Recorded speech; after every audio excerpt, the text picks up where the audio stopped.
You're looking at a live view of Artemis Mission Control here at Johnson Space Center in Houston, Texas. This is the Orbit 1 team on console.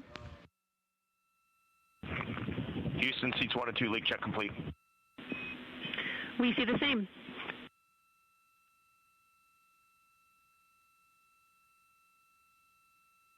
That voice, our capsule communicator for today, Jenny Gibbons, Canadian Space Agency astronaut, and Artemis 2 crew backup. To her right is Tess Caswell, fellow Capcom. Houston, just confirm for me and Victor, the next step is to go back to step 5 and suit on vehicle config and hold for seats 3 and 4. Affirm read. Once Jeremy and Christina are suited, we will have them join you for the next leak check. Your procedure path is correct.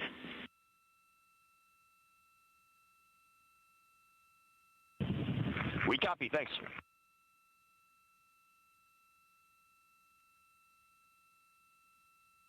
Flight Director Jeff Radigan in red on your screen, leading the Orbit 1 team. Just heard communications from Commander Reed Wiseman aboard the Orion spacecraft, calling down that suit leak checks are complete for he and NASA astronaut Victor Glover, pilot of Artemis 2. Meanwhile, aboard the Orion spacecraft, mission specialists Jeremy Hansen and Christina Cook continue to get suited ahead of getting in their seats for their own leak checks as part of this demonstration.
Jenny, do you need something different on HHP? I think I can reach it from here and try to re-aim it. Affirm, if you can reach it, we will take a tilt downward toward the lockers, please.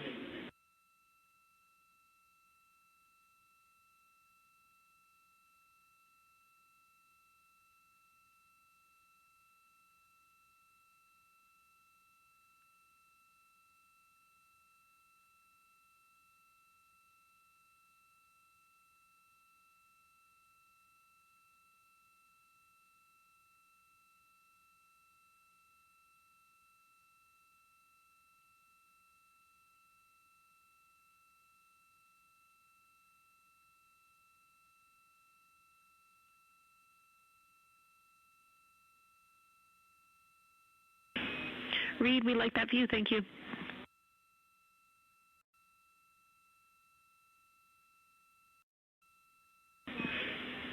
The Integrity crew, I see Jeremy and Christina nearing the end of their suit dawn. I just want to remind you about the gas trap, which needs to be capped. 5 minutes after the last crew member connects to cooling, please let us know when that's complete.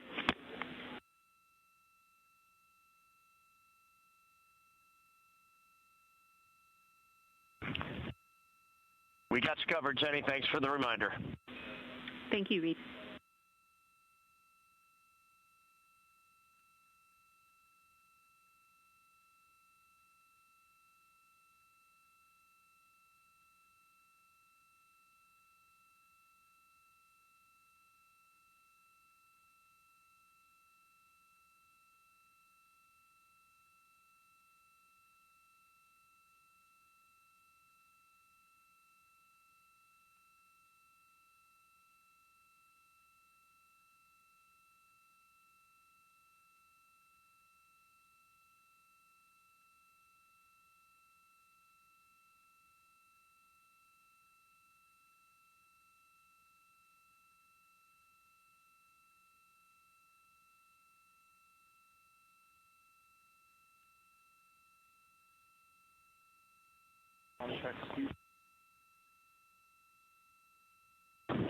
Houston, seat 4, comm check. Seat 4, we have you loud and clear. How me?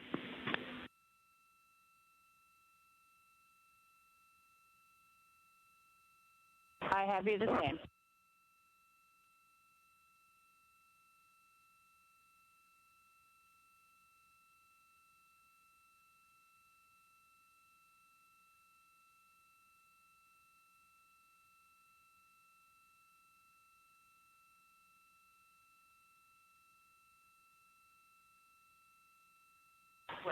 Houston, integrity, C3, comm check. Seat 3, welcome to the party. We have you loud and clear. How me?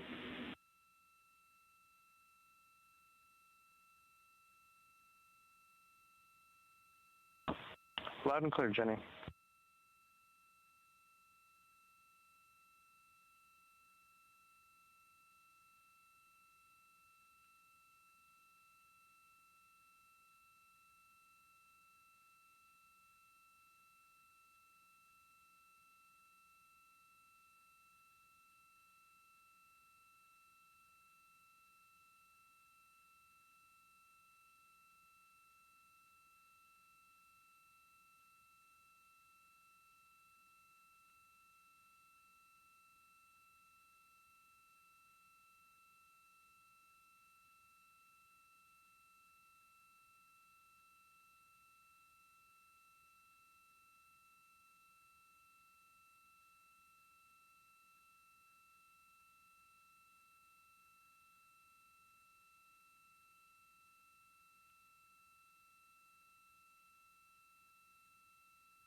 This is Artemis Mission Control with a mission elapsed time of 3 days, 22 hours, and 29 minutes into the flight of Orion. Currently, the crew members aboard the spacecraft are conducting the Ox suit demo. That's Orion Crew Survival System. As you can see, they have put on their international orange suits. These are worn during launch as well as during re-entry, and they would be worn if needed during a cabin depressurization. So this test is to help teams understand how those procedures would need to go should we ever encounter such an event on this or future missions. We've had 4 good communications checks with the crew members now in their suits. Both Reed Wiseman and Victor Glover are in their seats as well. They were part of a rapid don, or quickly putting on their spacesuits, while mission specialists Christina Cook and Jeremy Hansen were instructed to put on their suits at a normal pace.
right, Houston, we've been on cooling for 5 minutes, so we're going to swap the QD.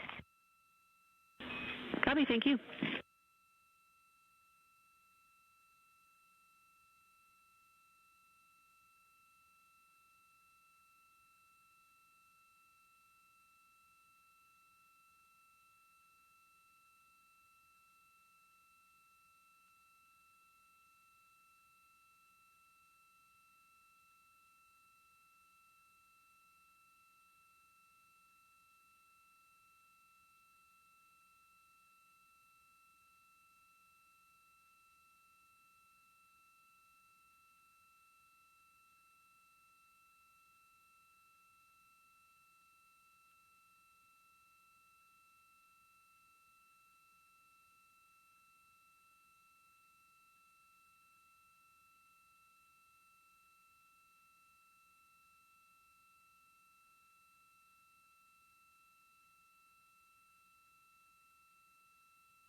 Houston Integrity, we have all PCDs stowed, so Jenny, you got the lead.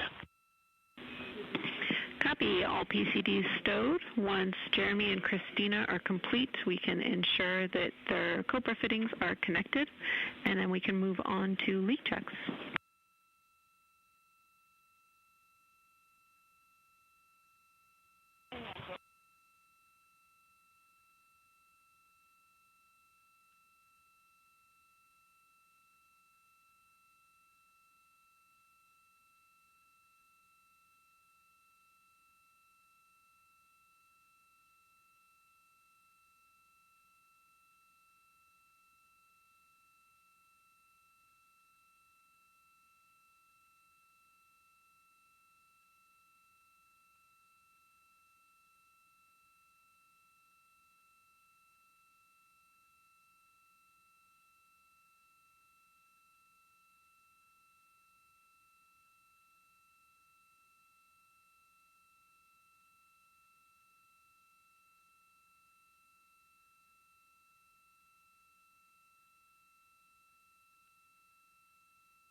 This is Artemis Mission Control. The crew aboard the Orion spacecraft, Reed Wiseman, Victor Glover, Christina Cook, and Jeremy Hansen, continue through the Ox suit demo. That's the Orion Crew Survival System suit. Those orange suits you see the crew in now. Both Commander Reed Wiseman and pilot Victor Glover have ingressed or gotten into their seats. They have also performed comm checks and suit leak checks. Mission specialists Christina Cook and Jeremy Hansen donned or put on their suits in a normal speed, whereas our commander and pilot were asked to do so at a rapid speed. They have also completed communications checks.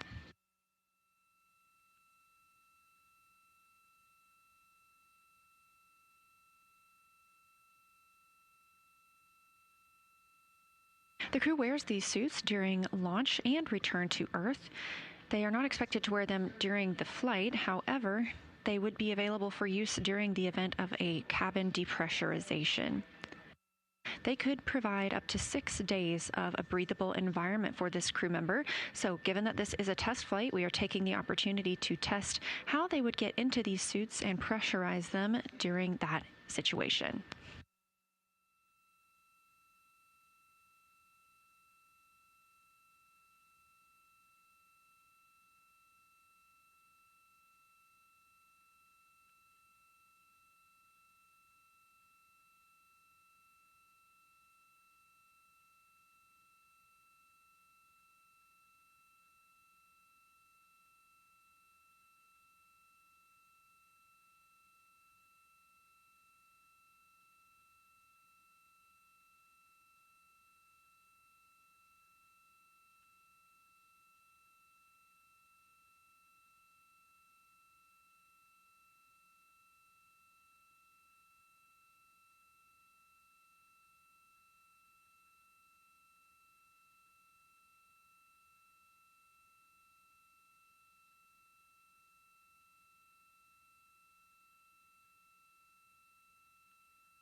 As you can see, those suits are pressurized a little bit, how they've expanded.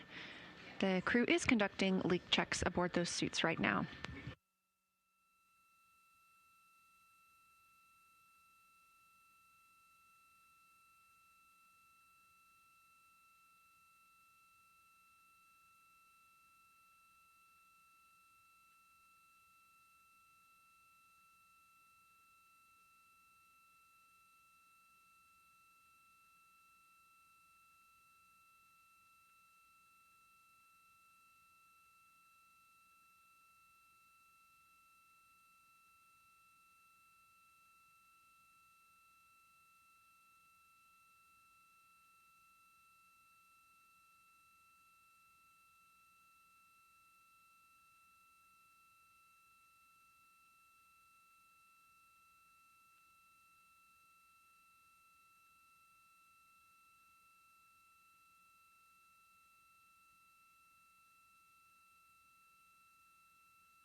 Houston, all 4 suits, leak check complete.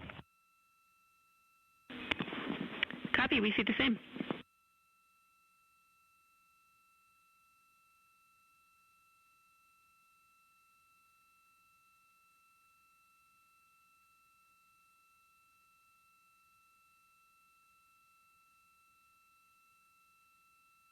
And Jenny, I think now you want us back in the DFTO procedure, correct?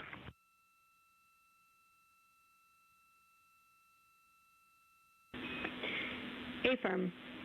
We have you back in the aux suit DFTO procedure. You've just performed your leak checks. The next step should be for the LCGQD, which you've already completed, and then you will get into some commanding in the suit DFTO vehicle config.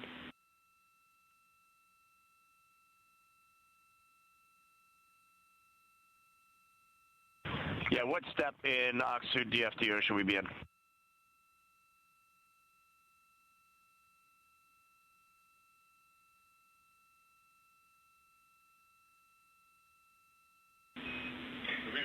Step 5.7, moving into 5.8. That's instruction 52 in the aux suit DFTO.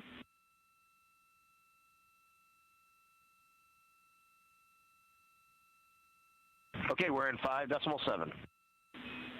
Copy. That's a good spot.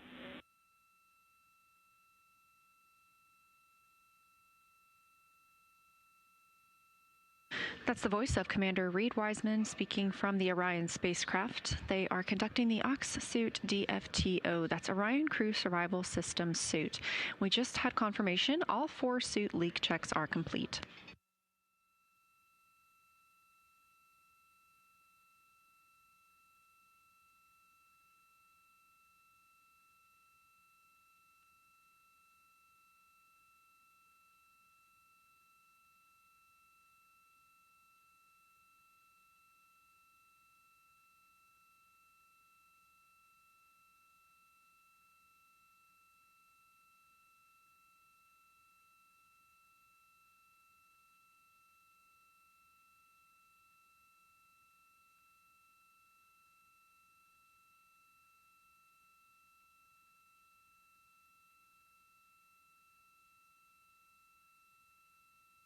All right, Jenny, we are in 5.8. We're going to 22.2.199, steps 1 through 12.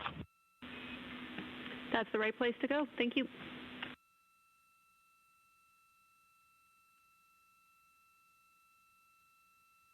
All of the numbers you hear reported by the ground team and the crew are in reference to a specific set of procedures. This helps keep...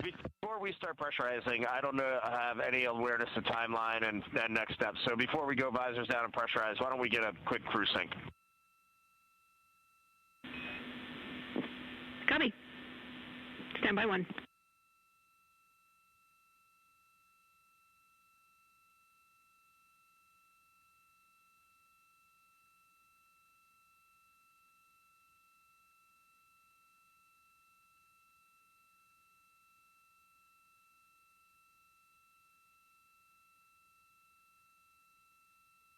Again, all the numbers you hear, the crew calling down or the ground calling up, keep everyone on the same timeline as they are referencing the same set of procedures throughout this demonstration.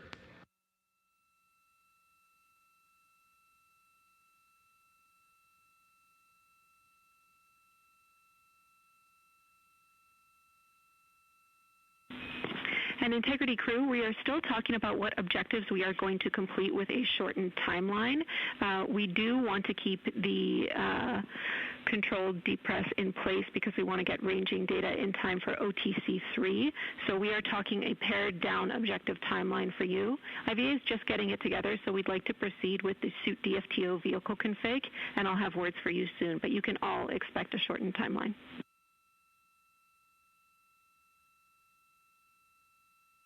Okay, we're getting into 22.2.199. Copy and concur.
Integrity Crew, Houston, we are having some discussions here on the ground and coming up with your forward timeline. We want to make sure you're not waiting for us and you are ready to proceed with visors closed when you are ready.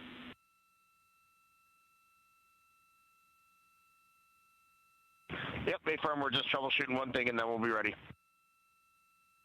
Copy. Sounds great to us. Thank you.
All right, Houston, we're picking up in instruction 21 now.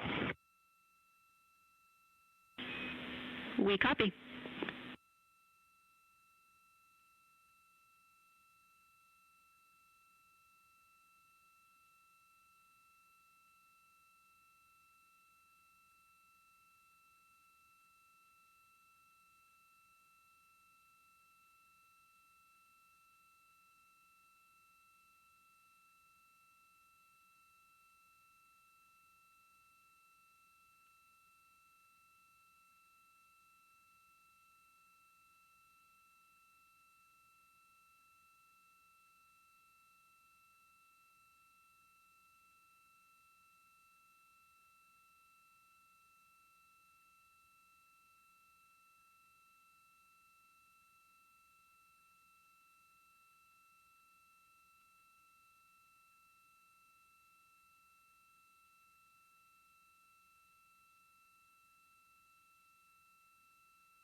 This is Artemis Mission Control at Johnson Space Center in Houston, Texas, with a mission elapsed time of 3 days, 22 hours. 3 days and counting up to 23 hours. The crew aboard the Orion spacecraft is currently in one of their main timelined activities for today. That's the OX suit demo. OX stands for Orion Crew Survival System. Those are the orange suits you see the crew in now. They're also the suits that they wore on launch and that you'll see again in re-entry.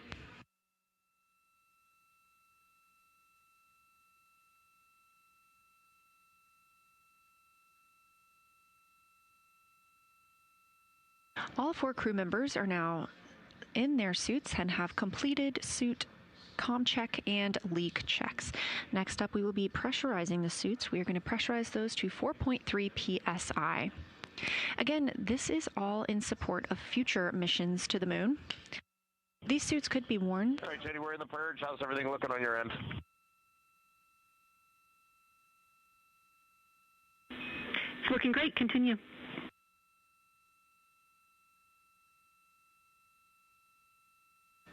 These suits could be worn in the event of a depressurization aboard the Orion spacecraft, and today gives us the opportunity to learn how they would get into their suits while in the microgravity environment, and of course, get in their seats for a return home.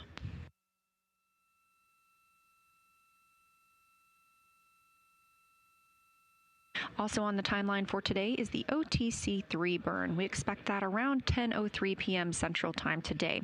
This is a small burn with the reaction control system thrusters on the spacecraft, and OTC stands for outbound trajectory correction. We schedule these throughout the mission in case we need to refine our path around the moon and on the way back home. We canceled the first 2 outbound trajectory correction burns, deeming them not necessary ahead of today. We are going to keep the OTC-3 burn on the timeline for this afternoon, ahead of tomorrow's lunar flyby.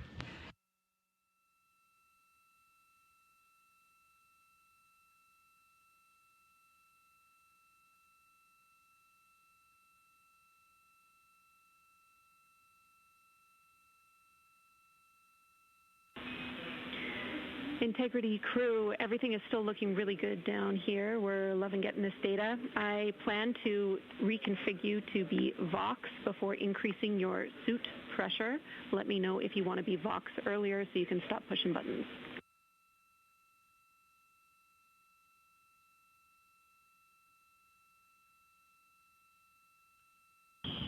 We'll continue in this mode for now until the pressure goes up.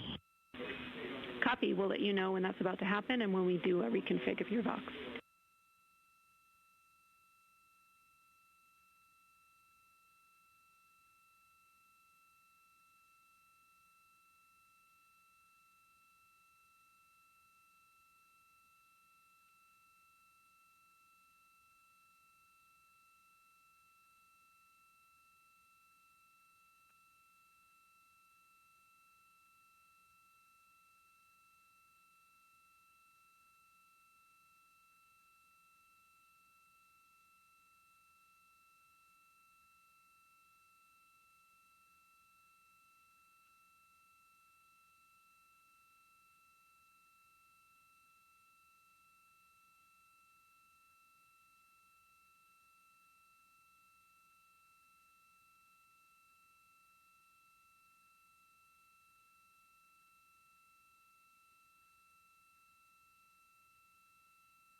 In Houston, our suit delta P is dropping in the purge here. Is that expected?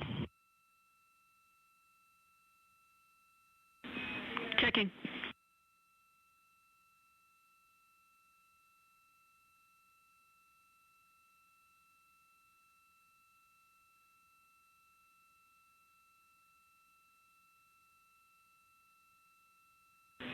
Reed, this is expected. We are in the last 45 seconds of the purge where the pressure will decrease in your suit.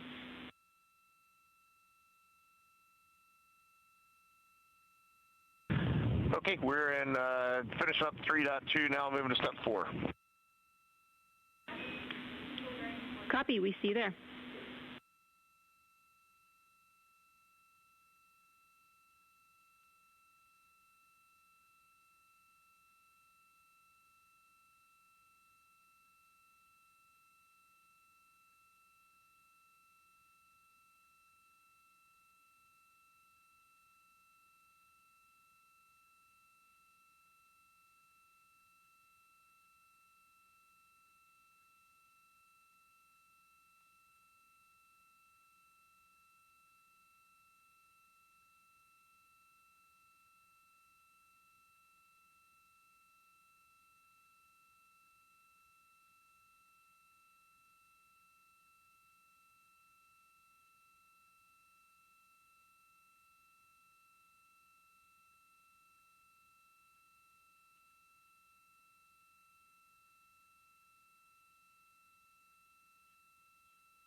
And Jenny, in step 4.3, performing the purge to the cabin, confirm you want this short purge, short cabin sequence. Affirm.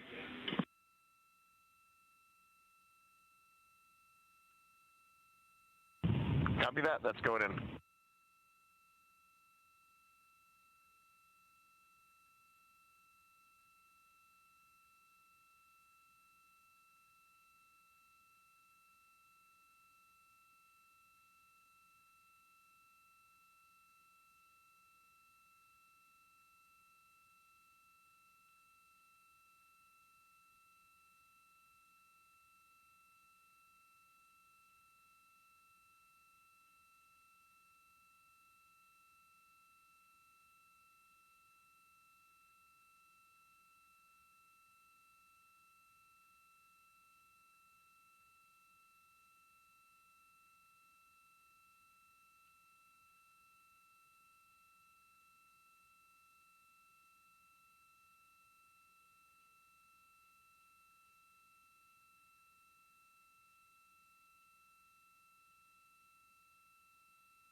Integrity crew, 2 minutes left on the purge.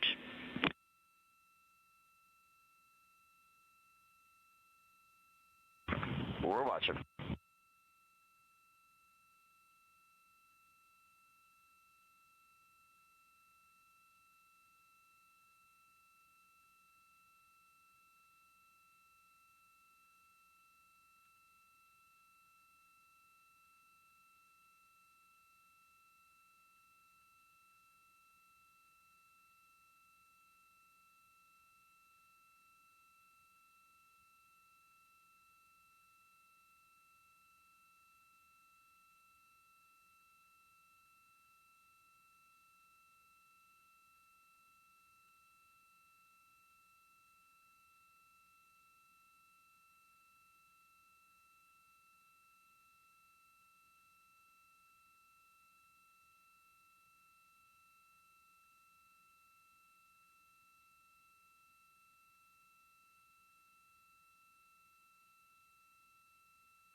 Houston, we're in 4.6, checking with you prior to proceeding.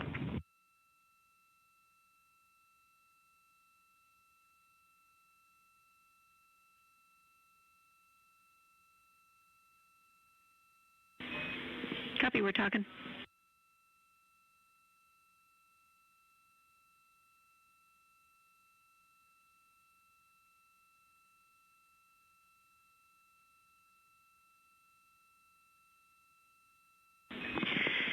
And integrity, we need a minute or two here to talk the forward plan. We expect to just take a couple minutes more, but I'll be back with you shortly.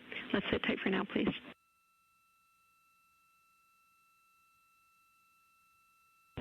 Sounds good.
All right, Integrity crew, thanks for your patience. We've had a discussion down here, and we have decided to defer the controlled cabin depress to 10-2, which was after the suit DFTO, to later in the mission, so that we can prioritize getting our objectives done while you are suited and pressurized. When you are ready, we plan to take you to Vox before proceeding with the next step. And I want to let you know that when you're uncomfortable commanding, please let us know and we will take over, else we expect to take over by step 10 in this procedure.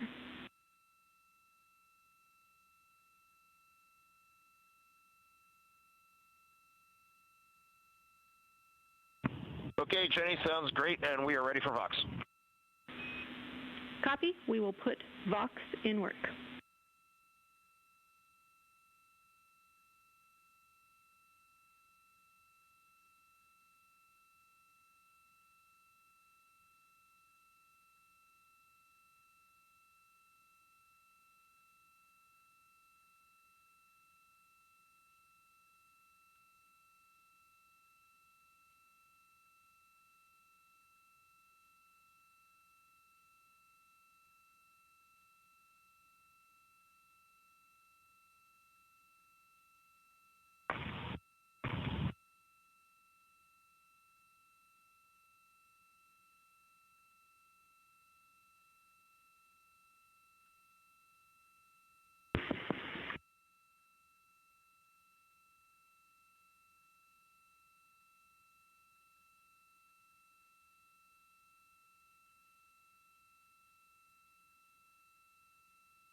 All right, Integrity crew, you are Voxed and go to continue with the procedure. Pick up in step 5.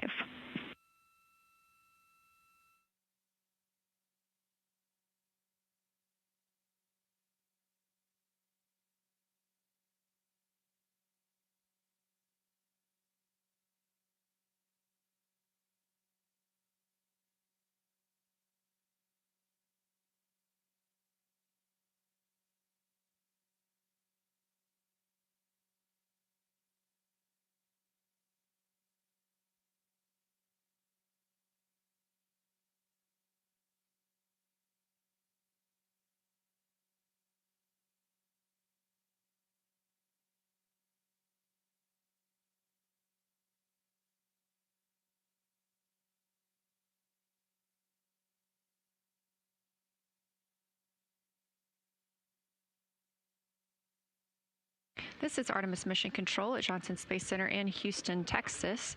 Currently, the teams on the ground are increasing pressure in the Orion crew survival system suits. Currently, their audio is only available to teams here on the ground in Mission Control. We want them to be able to transparently describe what they are experiencing as they move through their procedures.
As you can see, our 4 crew members aboard Orion are currently seated and, they are currently suited. 2 are in their seats. That would be Commander Reed Wiseman and pilot Jeremy Hansen. They are stepping through the procedures of the Orion Crew Survival System demo.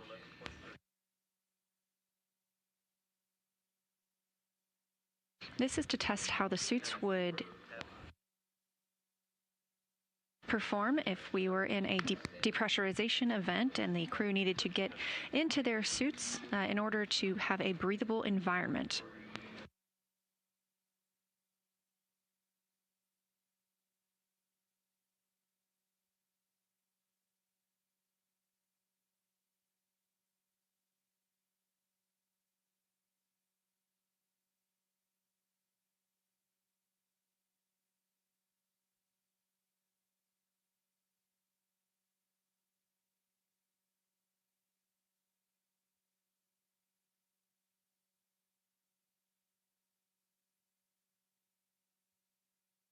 We did have good suit leak checks on all 4 suits, as well as communication checks. However, communications with the crew right now is only available here in Mission Control.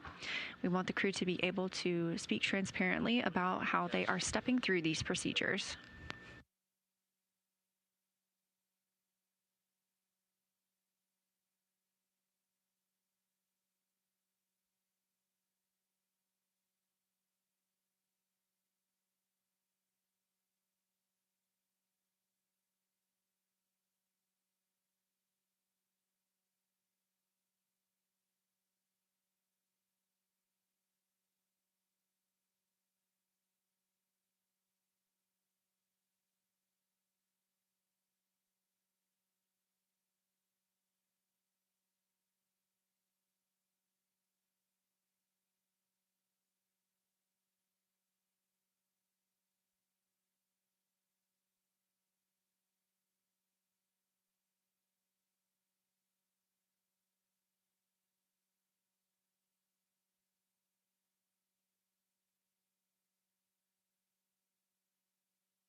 As part of this test, we have vented some of the cabin pressure overboard. It is now 11.0 psi inside the cabin.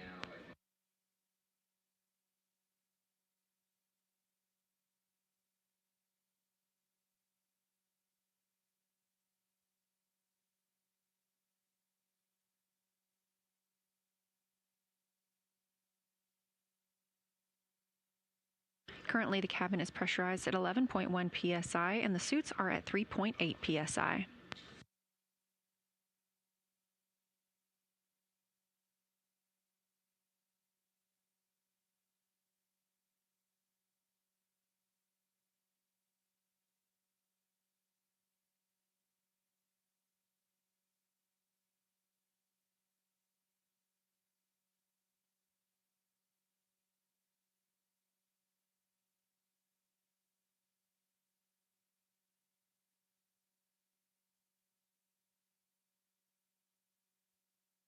When suits are pressurized, it makes it more difficult for the crew to work in the cabin.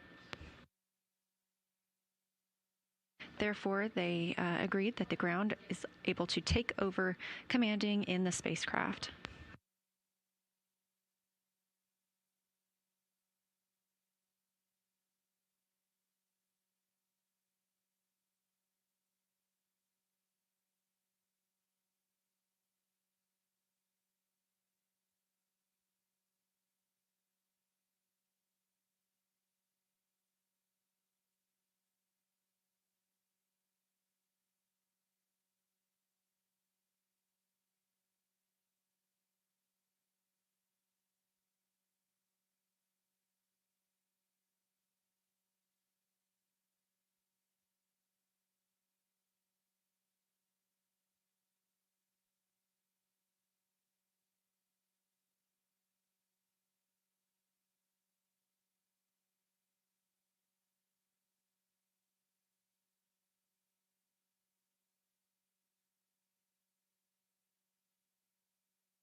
Again, today we are conducting a demonstration of these crew survival system suits. Now that the suits are pressurized, it can be more difficult for the astronauts to maneuver about the cabin. They are obviously also connected to umbilicals, which make another hurdle into moving around the spacecraft.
As previously mentioned, we are in the Orion Crew Survival System suit demonstration.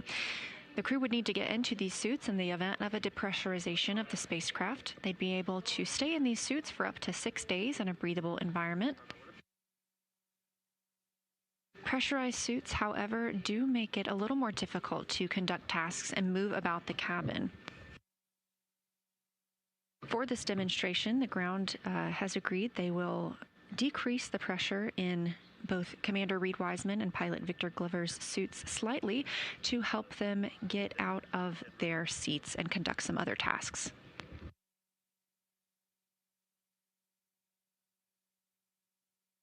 Again, you're not hearing their communications right now. That's just coming to Mission Control Houston to allow them to speak, to allow the astronauts to speak openly with the flight controllers here.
This is Artemis Mission Control, now 3 days, 23 hours, and 36 minutes since the launch of Orion atop the Space Launch System spacecraft.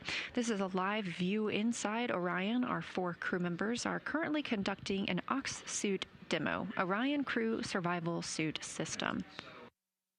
These are the suits that the crew wears during launch and will wear again during re-entry, and they would have the opportunity to use these if needed during a cabin depressurization. Being in these suits would provide the crew with up to 6 days of a safe breathing environment. Being that this is a test flight, it's our first opportunity for the crew to get into these suits while in a microgravity environment. This is helping us prepare for future missions around the moon with Artemis, as well as for the end of this own mission when the crew will need to get suited up ahead of their journey home.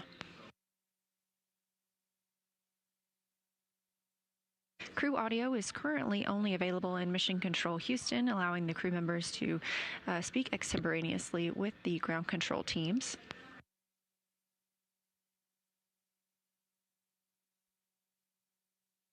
There are some plans for the crew to conduct tasks while in their suits today. Currently, the team is lowering the pressure slightly in Commander Reed Wiseman and Pilot Victor Glover's suits to allow them to more easily get out of their seats. When suits are pressurized, it does make it more difficult to move about the cabin and accomplish some of the tasks we're looking to do today.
Here in Mission Control Houston, teams continue lowering the pressure inside Commander Reed Wiseman and pilot Victor Glover's suits during this demonstration test. This should help them be able to maneuver out of their seats and get to work on some of the tasks we hope to see them accomplish while they are suited.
You're looking at a live view inside the Orion spacecraft. The spacecraft and crew are on flight day 5, now 52,600 miles from the moon. They are 223,909 miles away from us all on Earth.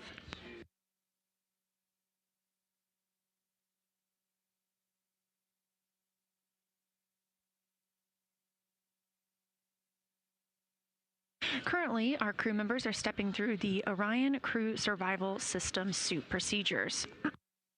This is a test of the suits while they are pressurized on the Orion spacecraft.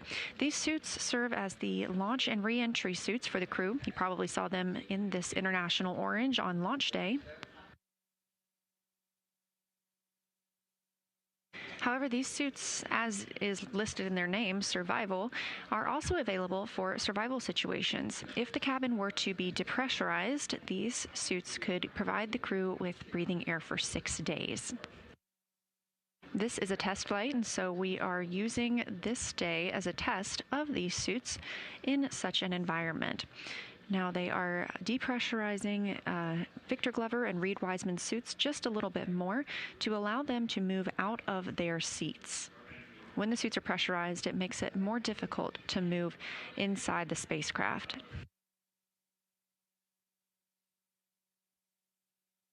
We have some other tasks we hope to see the crew complete today, including using the pill tool. There is a small port on the side of the helmet where the astronauts can insert what looks like a straw and allows them to take medicine if needed while they would be in this situation. Of course, any pill taken today is simply a placebo for the purposes of the test. We also hope to see them eat and drink through that same port. This is one of the biggest parts of their timeline today. However, we do anticipate the outbound trajectory correction burn this evening actually, at 10:03 p.m. Central Time. This will be using the reaction control system thrusters on the spacecraft. These trajectory correction burns are simply refinements of Orion's flight path. We did cancel the first 2 of those as we felt like they were not needed following the translunar injection burn. But this will help us further refine our trajectory ahead of tomorrow's lunar flyby.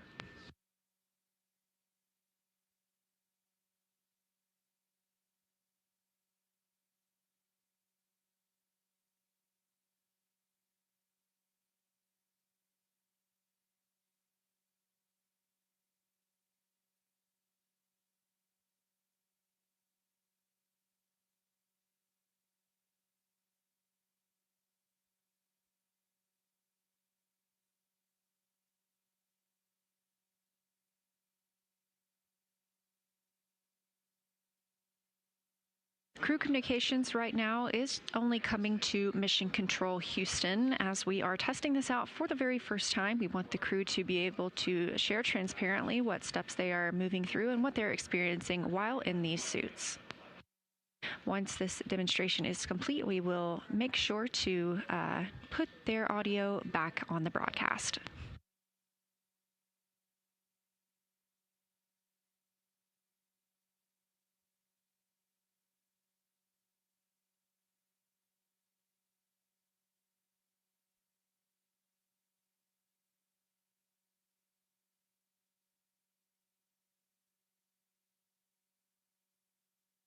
This is Artemis Mission Control, and we continue to monitor this Ox suit demo. Meanwhile, teams at Johnson Space Center and Mission Management are preparing for today's mission status briefing. If you're watching on NASA's YouTube, you can stay right here. You'll be able to see that live. If you are interested in solar array wing views, you can tune in on our other stream. That's where commentary will continue. Again, standing by, that mission status briefing is scheduled to start in 4 minutes at 5:30 p.m. Central Time.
Artemis 2 mission is a test mission of the Orion space capsule.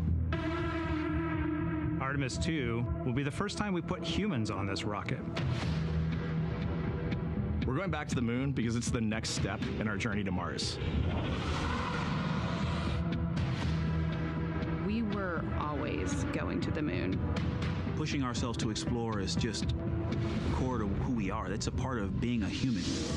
And lift off. We shall return. Continuing to test out every bit of Orion. Coming back to Earth, 7 miles a second. When humanity sets big goals, we can bring together genius from around the world. You have the best people on planet Earth putting this vehicle together. That's what's up. To innovate for the benefit of humanity and to inspire the world through discovery. And here we go.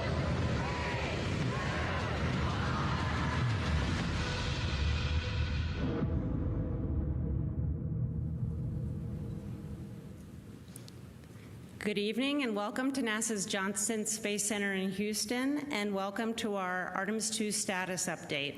I'm Rachel Kraft with NASA Communications, and we're joined this evening by several NASA leaders to share an update on how the test flight is going overall as the crew gets ready to fly by the moon. They are Dr. Lori Glaze, who leads NASA's Artemis program, Rick Henfling, Flight Director for the mission, and Kelsey Young, Artemis 2 Lunar Science Lead. We'll have some opening remarks from each of our participants, and then we'll go ahead and take questions both here and in the room and on the phone line. And as a reminder to those who are joining by phone, you can press *1 to enter the question queue. And with that, we'll start with Lori. Great. Thank you so much, Rachel.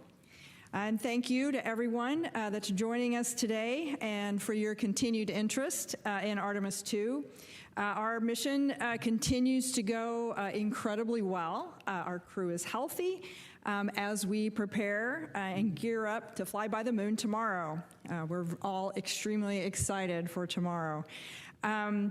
We got a couple of great images that I want to share with you today, along with all of the great stuff that's available online. But we've got a few things I wanted to share this evening. We have a short video with some of what yesterday included. If we could pull up this video, it's got a lot of cool information in it. Can we see that? This is Artemis Mission Control. You're getting a live look inside the Orion spacecraft, named Integrity by the Artemis 2 crew. This is a magnificent accomplishment to be up here, to see the moon, to see the Earth, and to know that we are between those two celestial bodies, and you can see it when you look out the window. The Earth is almost in full eclipse, the moon is almost in full daylight, and the only way you could get that view is to be halfway between the two entities. It is truly awe-inspiring up here. And Houston, we have some Earth and Moon viewers here who are putting in requests for different motions so that they can see things in the window. We're seeing them in the camera views, and we're enjoying it. Look at those scientists go. And Jackie, we got Jeremy on there just for a minute before his PAO event. He's just got to look at this. As soon as I put my hands on the 400, it's just... You know, I'm not one for hyperbole, but it's the only thing I could come up with. Just seeing Tycho, there's mountains to the north. You can see Copernicus, Rainier Gamma. It's just everything from the training, but in 3 dimension, and absolutely unbelievable. This is incredible. Kathy Moonjoy. And Houston, I can tell you that Christina now has the 400 millimeter, and she also is the queen of hyperbole. It's incredible. Kathy, Christina doing her best read impression at the window. I love that. And I also really love how they talk about being able to see in 3 dimensions. Just helps remind us all that what we can do with our amazing human eyes is be able to see in stereo vision and get that depth perception. It's just wonderful to hear them talking through what their observations are. And I'm sure you'll hear from Kelsey about how well they've learned all their training, being able to tell us exactly the features they're looking at. We also woke up the crew today with a short a message from Apollo astronaut Charlie Duke cheering them on, and I think we get to listen to that here. Is that available? 2, 1.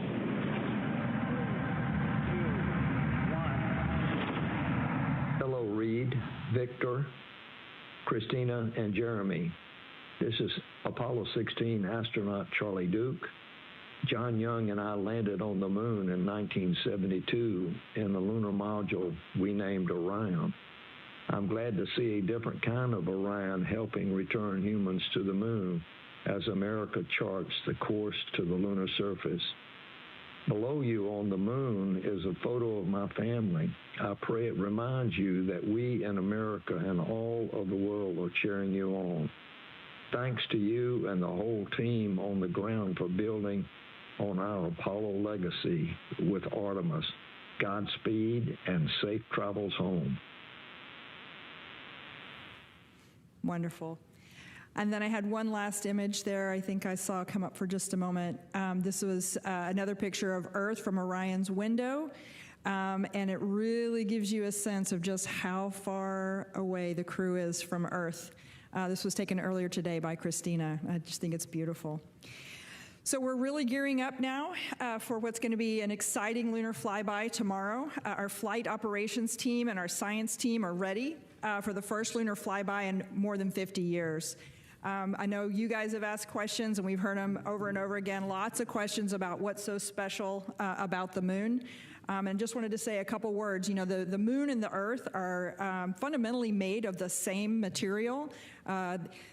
You know, in the way back, the Earth, the former proto-Earth, was hit by a Mars-sized object, a massive collision that left lots of debris out in space that then coalesced into what is now Earth and Moon. So our whole Earth-Moon system literally is made up of the same materials. And so although Earth has gone through lots of evolution with plate tectonics and weathering, you know, the Moon has been there as a witness plate to see everything that's happened over the 4.5 billion years that we've been around. So very cool. So we're really excited to fly by and get to take these observations. Particularly having humans on board really complements the robotic exploration that goes on from NASA. They're definitely not mutually exclusive. We're working together hand in hand to grow our knowledge of what we know about the Earth and Moon system. There's a lot of science on this mission, not just the observations that you hear about from Kelsey, but our human health studies, such as the Avatar experiment that's being carried on board. All of these human health experiments are informing how we can keep our crews healthy on the longer missions that are coming up in the future. This mission is also the first opportunity we have for our science and engineering teams to work together in real time while our crew is at the moon. And I think this is another key piece of the science that we're doing on this mission is not just the observations, but learning how to work together between our flight operations and our science evaluation room and the crew. This is a really good example and a good test case to work through some of those things that we're going to need absolutely critically when we send our crew to the surface of the moon. It will also inform how we operate on the moon's surface during our future Artemis missions, and a great example of how everything that we're learning on this mission is going to feed forward to our longer-term presence on the moon. So with that, I'm going to pass it over to Rick. Thank you, Lori. Wanted to open by wishing everyone a happy Easter, and on behalf of the flight operations team, thanks again for your continued interest in our mission. Yesterday, the flight crew finished up their day with a manual piloting activity where they took the spacecraft into 6 degrees of freedom, 3 degrees of freedom, and then we purposely deselected a few thrusters to characterize the performance of the spacecraft with some thrusters disabled. We also performed a public affairs event with the Canadian Space Agency. We had a couple of routine medical conferences. The flight crew reviewed the science plan that our science team has put together for them. And then we also performed a few activities to help characterize the carbon dioxide removal capability of Orion. When we did a few back-to-back exercise sessions, we wanted to understand just how capable the CO2 removal system was, and the results have been very favorable to date. Today, the astronauts started their day with an opportunity to put their orange launch and entry suits back on. You can imagine that when you put your orange launch and entry suit on in 1G back in Florida, it's a lot different when you try to put it on in zero gravity. And so we gave the crew a chance to practice that before they have to do it on entry day. And since the crew were wearing their orange suits, we also used this time today to practice a few contingency scenarios where they may, if they had to spend extended time in those orange suits, how would they practice drinking their protein shake or delivering medication? And how would you set up the seats in Orion while you're wearing the bulky suits? These are things that they would need to do in a contingency, and we wanted to be able to practice these before if we found ourselves in a scenario where we would need to do them. Once we finish the suited operations, we're going to turn our focus towards trajectory correction maneuvers. We're going to perform the outbound trajectory correction maneuver number 3. This is actually going to be the first one that we actually do. We found that Orion was on such a pinpoint trajectory that we didn't need to do the first 2 correction maneuvers. The one today we're going to do later on is 9.9 feet per second. It'll take about 14 seconds. And it's going to use the auxiliary thrusters on the Orion service module. We have a few other medical conferences later today. We're going to do a demonstration of in-flight maintenance where we remove one of the panels of Orion to demonstrate that you know, if we needed to get back behind one of the Orion spacecraft panels, we could do so and maybe perform a maintenance activity if we needed to. And then while the crew's asleep, we're going to perform a demonstration on the ground using our optical comm system. We're going to increase the bandwidth to 100 megabits per second using our optical comm system and our ground station in White Sands, New Mexico. The most exciting portion of the overnight hours here on Earth is going to be when Orion enters the lunar sphere of influence at 12:40 a.m. Eastern Time. That is significant because that's when the moon's gravity has a stronger pull over the Orion spacecraft than Earth's gravity. And so that's a significant milestone on our mission.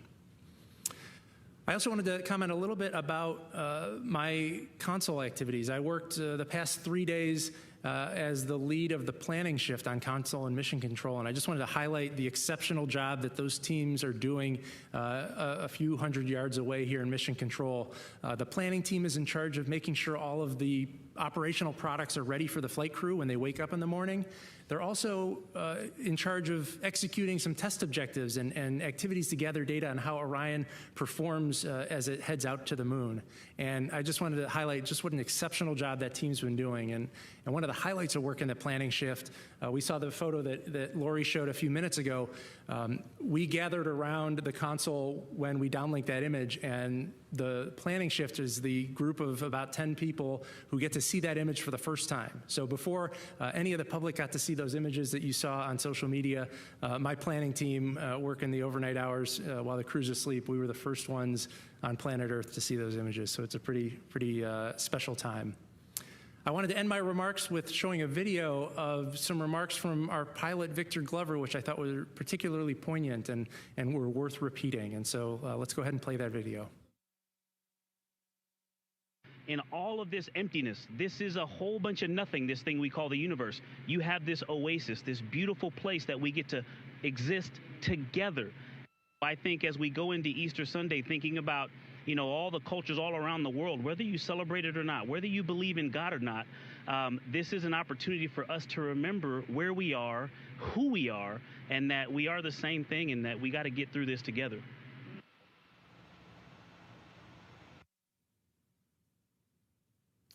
All right, and that is the conclusion of my remarks. I'll hand over to our lead science officer, Kelsey Young. Hard act to follow, both Rick and Victor. I will say, you know, I think the copy Moonjoy is going to be like my new motto, copy Moonjoy. Speaking of which, we are coming up on the flyby tomorrow. We're getting really, really excited to hear the crew observations. We've heard some observations, Lori highlighted them, from when the moon was much smaller out the window than it's going to be tomorrow. And even those observations had a lot of science value that's already got our lunar science team churning in the background. So really excited for several straight hours of those tomorrow, and I'll talk today about what that's going to look like. In the last 24 hours since I was last here, our lunar science team completed the lunar targeting plan, which is essentially the plan, the piece of software that the crew will follow during the several-hour flyby. If you could actually bring up the screenshot of that lunar targeting plan. This is what's going to guide the crew's observations during the flyby. It is just a guide. They are the field scientists, and they are encouraged to, go off book if what they're seeing in front of them really compels them. We've even built in targets specifically for crew choice, where they can really image what pops out to them. And so what you see here is what the crew will be looking at for the entirety of the flyby tomorrow. You see on the left side a list of sort of targets that listed vertically in the top left of the screen. Those are the targets in the timelined order we're asking them to image them in. And they're in a specific order because ultimately these targets trace back to our lunar science objectives. We have 10 lunar science objectives for this mission. All of them are covered in the targets in tomorrow's targeting plan, and they're in that order down the left side that you can see. The bottom left has the words that explain the significance of the target, as well as the prompts of what we're asking the crew to image and describe. So we have distinct prompts for the person that will be using the camera that's outfitted with an 80 to 400 millimeter zoom lens, and then we also have prompts for the person that's going to be looking at the moon at the time with the unaided eye, just using their eyes to describe what they see.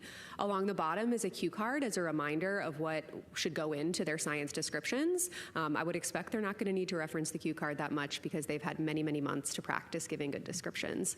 And then, of course, the middle, the moon, the picture of the moon, this is to help guide them into the specific target that they're going to be describing and imaging at the time. You see specific labels called out to help them, provide geographic references for their descriptions. And you also see the previous target and the next target highlighted in different colors. So this is the piece of software that the crew will be looking at. And if you go to the next picture, Rick referenced yesterday that one of the activities that the crew did yesterday was to review that plan. And we just totally oohed and awed in the science evaluation room when we saw them studying in Orion. So there is Victor Glover studying the lunar targeting plan on his tablet, his crew tablet. All 4 crew had time to study that yesterday, and they'll also have a little bit of time to review it tomorrow morning. Got some questions yesterday on how the crew trained, so I just wanted to show a couple images to highlight that. So the first image is actually when they got the flight-like hardware, the 2 Nikon cameras that will form the basis of the bulk of their flyby tomorrow. And we actually put visualizations of the moon at the right distance away from them in a facility over in Building 36 here at the Johnson Space Center, and actually had them practice giving descriptions and taking pictures. We actually did that several times with them. And if you go to the next chart, we also put them in and near the Orion mock-up, the medium fidelity mock-up we have here at the Space Vehicle mock-up facility here at the Johnson Space Center, and actually had them get inside of Orion and actually look out the window at a giant inflatable moon globe we hung from the ceiling, so they could practice that physical choreography they needed to inside of Orion before their flyby. And so the last thing that I'll end with is actually showing a video that I showed yesterday. So if you could play that. This is tomorrow's flyby in 60 seconds. So what tomorrow will look like is a roughly 5-hour period where the crew will be observing the illuminated surface of the moon. In response to the question I got yesterday, the 2 Apollo sites they'll be able to see here at the beginning are the Apollo 12 and 14 landing sites. As they progress through the several-hour period where the moon is illuminated, they'll continue to work through that targeting plan. Again, each target is based on our lunar science objectives, and they'll be able to see how the moon is changing throughout their time observing it. They, of course, will have a period that you can find the exact timing on NASA's websites, and we have it here as well, where there's a loss of signal after Earth disappears from view and before it reappears in Earthrise on the other side. They'll continue their science observations during that time. Then, of course, about an hour later, we have this really unique opportunity to observe an eclipse from the vantage point of Orion, where the sun disappears behind the moon from the vantage point of the Integrity crew, and they'll be able to observe the solar corona, but right around sunset and sunrise. They'll also be able to take pictures of several planets that will be visible in view. That includes Earth, of course, Mercury, Venus, Mars, and Saturn. They'll also be able to look for potential Earth shine effects, which is literally the illuminated Earth shedding glow onto the near side of the moon. We've got a jam-packed plan for them them tomorrow, and it ultimately all traces to our science objectives. Thanks. All right, we'll now take questions. We'll begin here in the room. We'll also take some from the phone. A reminder, you can press *1 to get into the question queue. Please limit your question to one at a time, and let's wait for the mic to come around. We can start here with Jackie. Hi, Jackie Waddle, CNN. Question for Kelsey.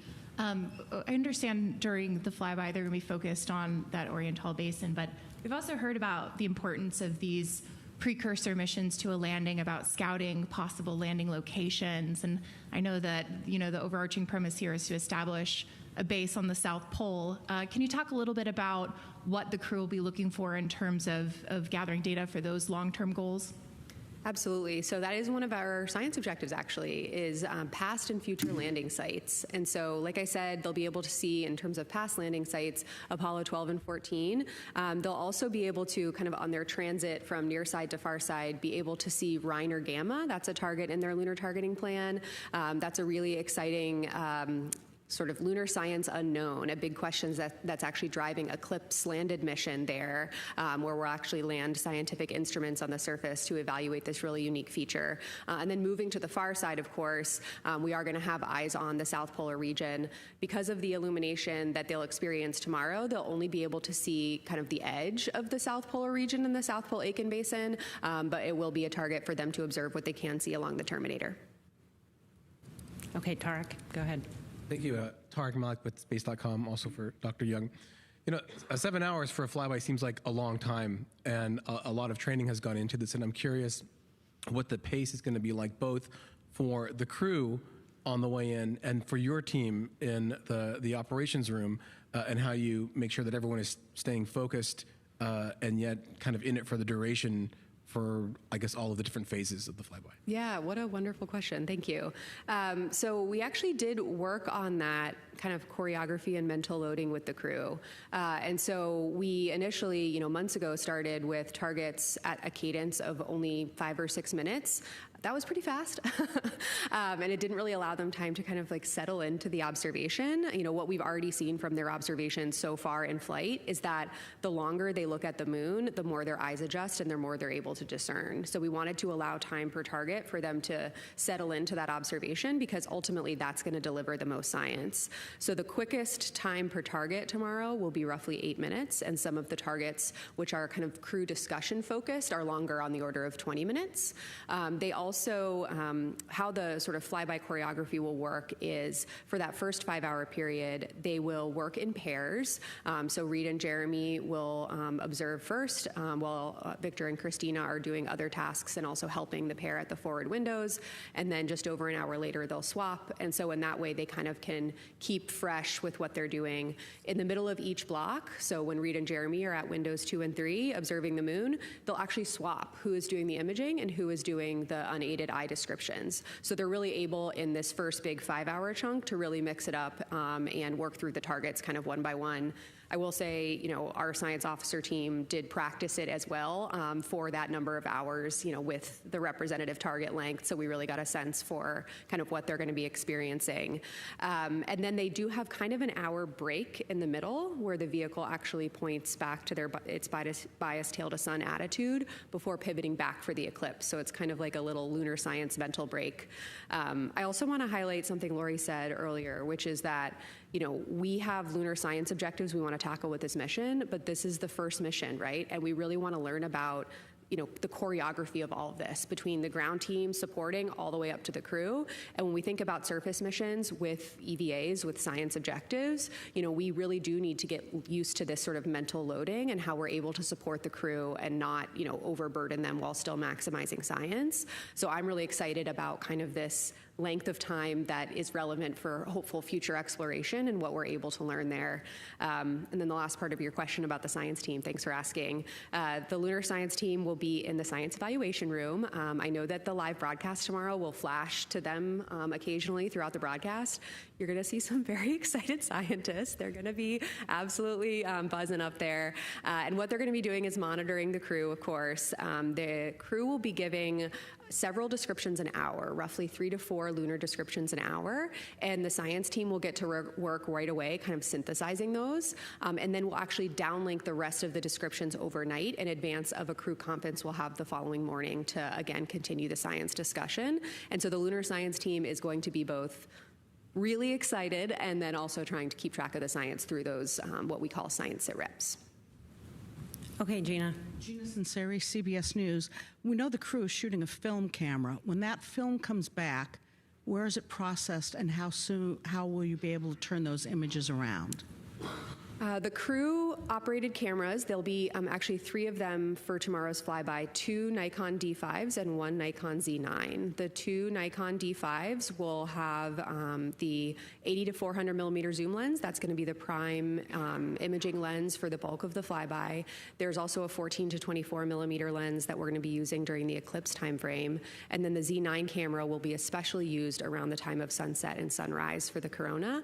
And actually what we will do is downlink as many images as possible overnight and throughout the rest of the mission, of course, as bandwidth and downlink potential allows. And of course, we'll be getting some out to the public as soon as we possibly can. But the rest that we don't downlink in flight, we'll get once they splash down, and we'll have a team that brings the cameras and the flash cards back to Houston pretty quickly and gets them in the pipeline to release all of them out to the public. Go ahead. Thank you for your time today. Ed Lavandero with CNN. 2 questions. Watching the crew today get into the spacesuits and reconfigure the seats, it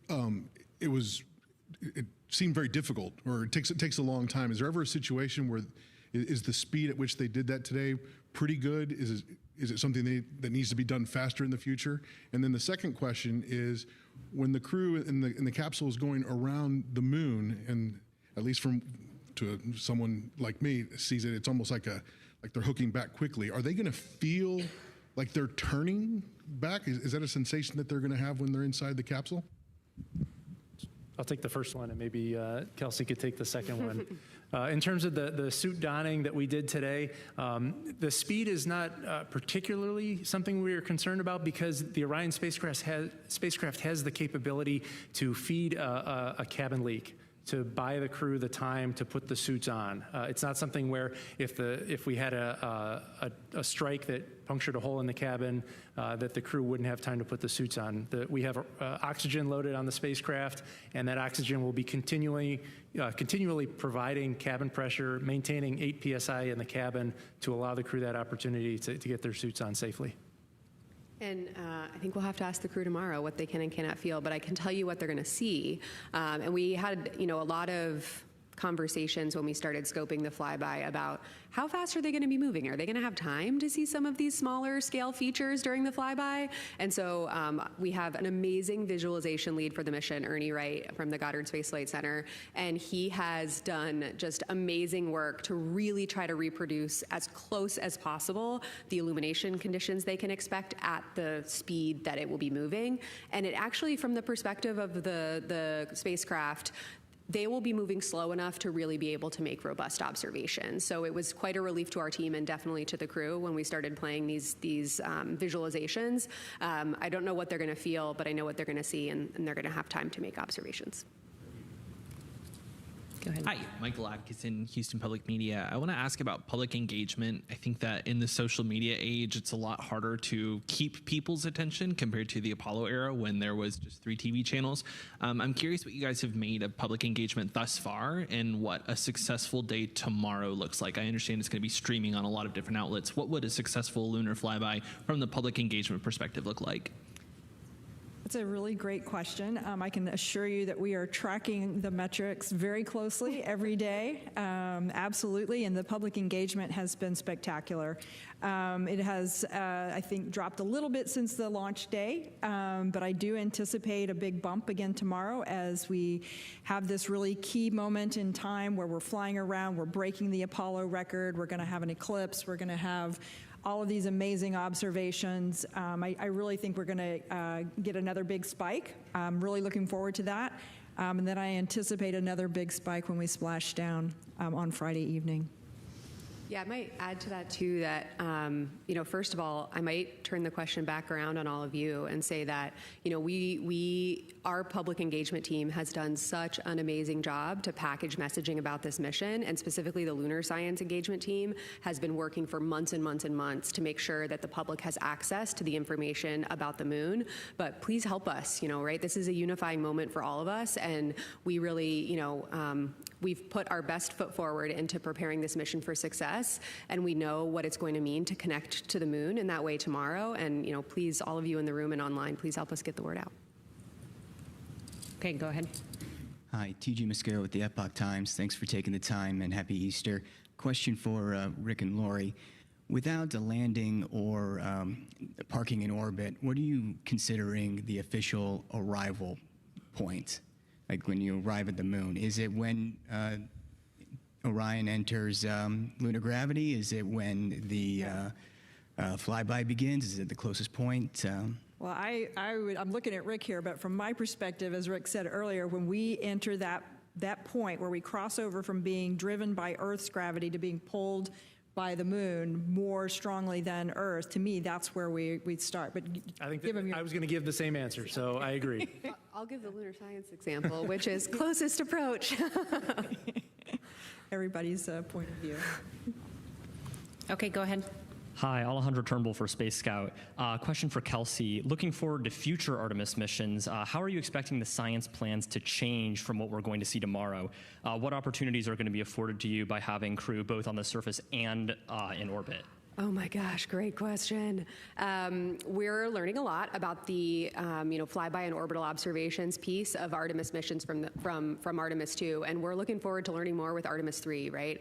But looking to the future, when we do have crew on the surface and crew in orbit, of course, those sort of concurrent observations hold a lot of value. Different vantage points tell you something different scientifically, and having that sort of orbital view from Orion, from an orbiting spacecraft, around the time when the crew is on the surface does enable these really important contextual observations, especially that orbiting crew that's going to be farther away is really going to be able to say, these geologic processes influence the landing area, and that's going to help us tell the story of the science of the mission and ultimately could impact what type of samples we're asking future crews to collect. And for the payloads that we deploy on the surface, let's provide that landing site contextually in where they landed on the moon. A lot of science value to be gained both from surface science and from concurrent observations.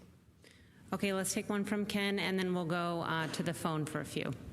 Hi, Ken Chang from New York Times. A couple questions for Kelsey following up. So you said they're going very quickly over the far side. Do you know what the maximum speed is relative to the surface? And just sort of following up on what you all will be doing down here. I remember a media tour last fall, you had this wonderful table that you'll be seeing, having interactive. Will you be giving feedback to the astronauts or follow-up questions, or you don't want to interrupt them what they're doing? Great question. Do you know I don't know the rate. I do not. We'd have to check on that and get back to you. Yeah. Yes, the science evaluation room is a really exciting room. We worked with Mission Control to develop this unique flight control room for the mission, specifically with science in mind. It's not a traditional flight control room that has, typically like rows of consoles where disciplines are plugged in with their teams. Scientists like to talk, and they like to talk over airwaves, so we've allowed for that in the science evaluation room. And what you're referencing here is a beautiful smart table where you can actually, and it's a touch table, right, where you can, put up data of the moon and zoom around different areas of the moon to kind of follow along with what the crew are doing. But we will be engaging with them during the flyby, of course, with the exception of the time when there is that planned loss of signal. And we do plan to be following up on their observation. So again, these 4 people are absolutely ready to give scientifically valuable descriptions, but more brains can help, hone in on nuances of the observations that they're making. And so we have allowed time for crew discussion where all 4 of them at the same time will be discussing some scientific question. For example, I believe the first one tomorrow is the near side, far side transition and looking at color and albedo across that transition. They'll be discussing with each other, and I've heard them in simulations, one crew member will say something and the next crew member will say, oh, actually, I saw it this way, and they're actually able to really have elevated science discussions. But we do plan to have that interaction from the ground as well, based on what the science team in the science evaluation room is seeing and hearing from the crew. We'll be able to have a bit of a science dialogue. We have enough hours in the flyby where we'll be able to have a back and forth, which I'm really anticipating is going to enhance science return, because we have this amazing back room of lunar scientists and geologists ready to help provide support. And it's super high tech. I can back her up. I've been in there. It's so cool. You'll get to see it, I think, during the feed tomorrow. Okay, we'll take several from the phone now, and we'll start with Jeff Faust with Space News. Good afternoon. Question for Rick. We heard yesterday at the briefing about a mystery smell whose source wasn't identified. It wasn't a cause for concern, but I don't know if you have any updates on whether that smell is persisting and what might be causing it. Thanks.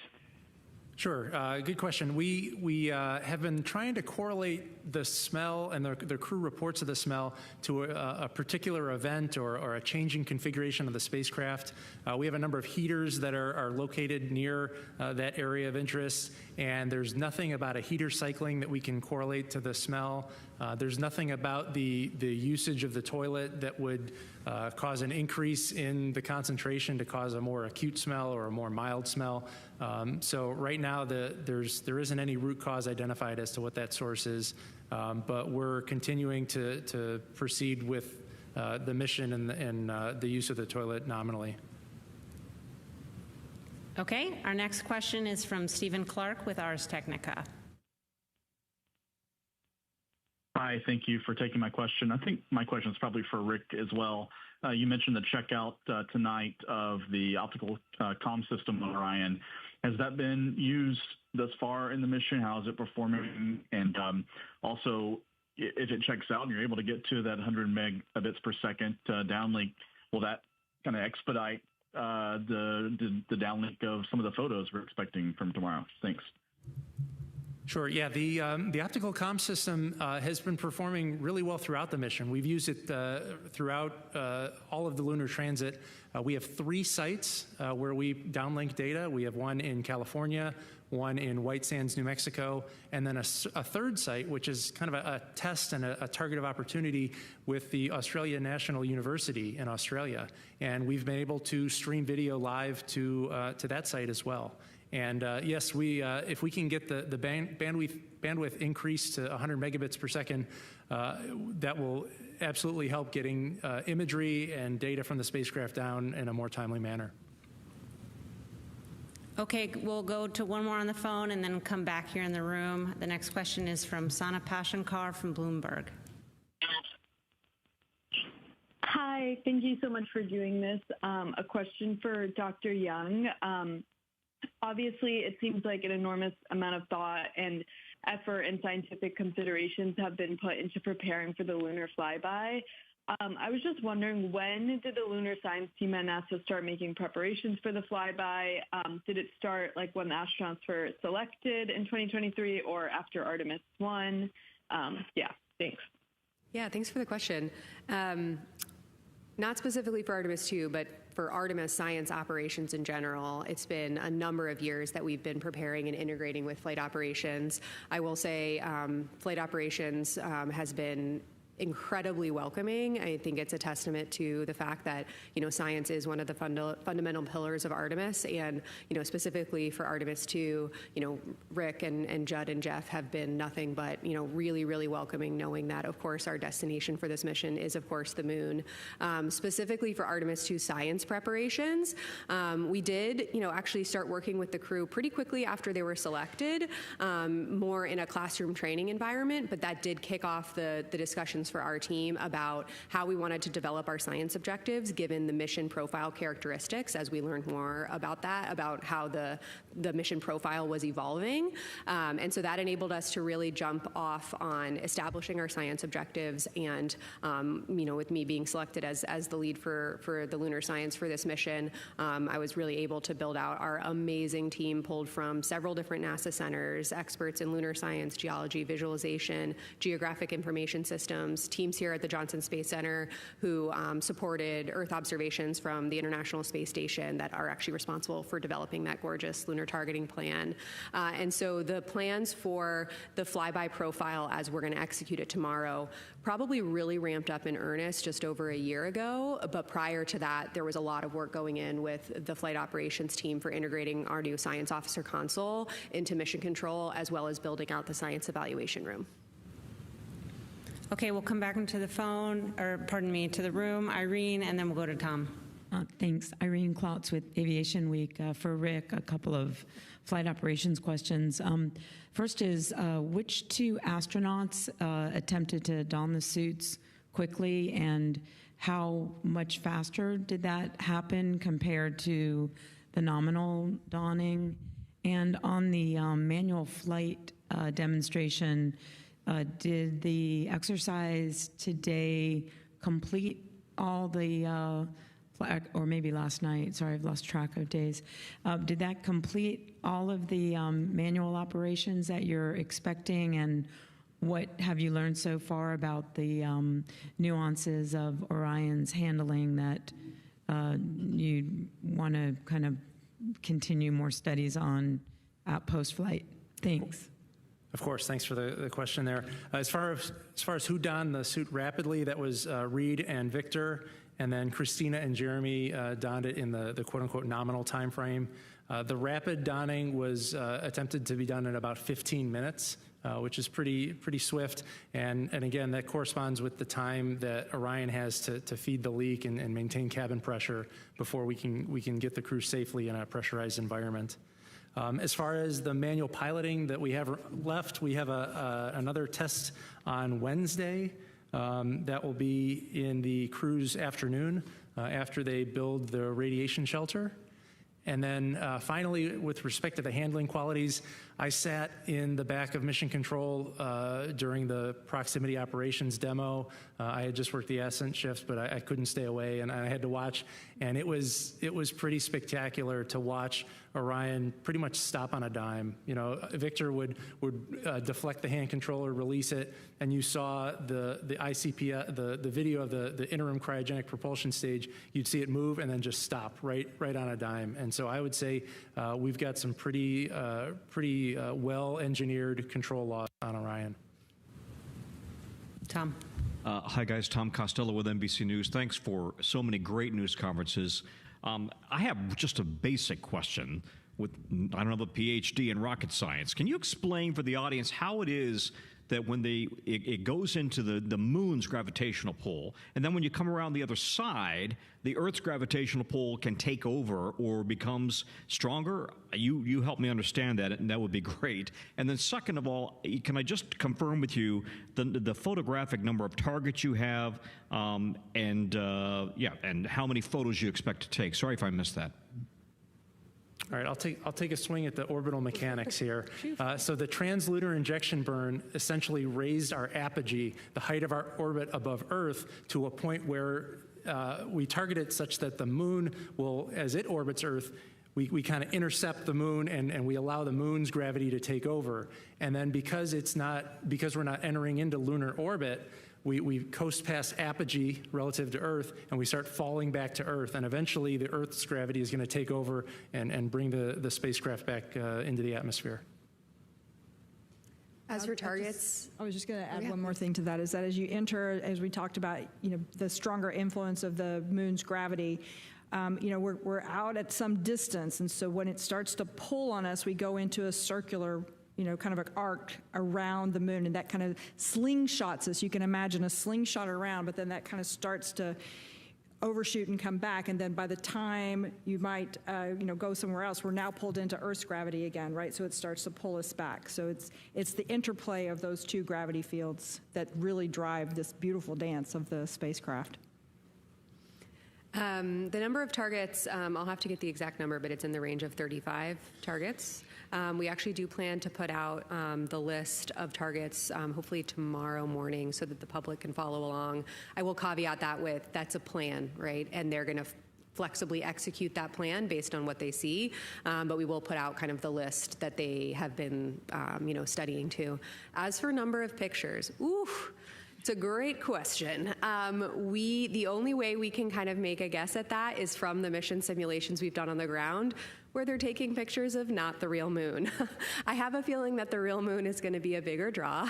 I would expect thousands of pictures that the crew themselves will take, not to mention the imagery that we will be taking with the Orion vehicle cameras.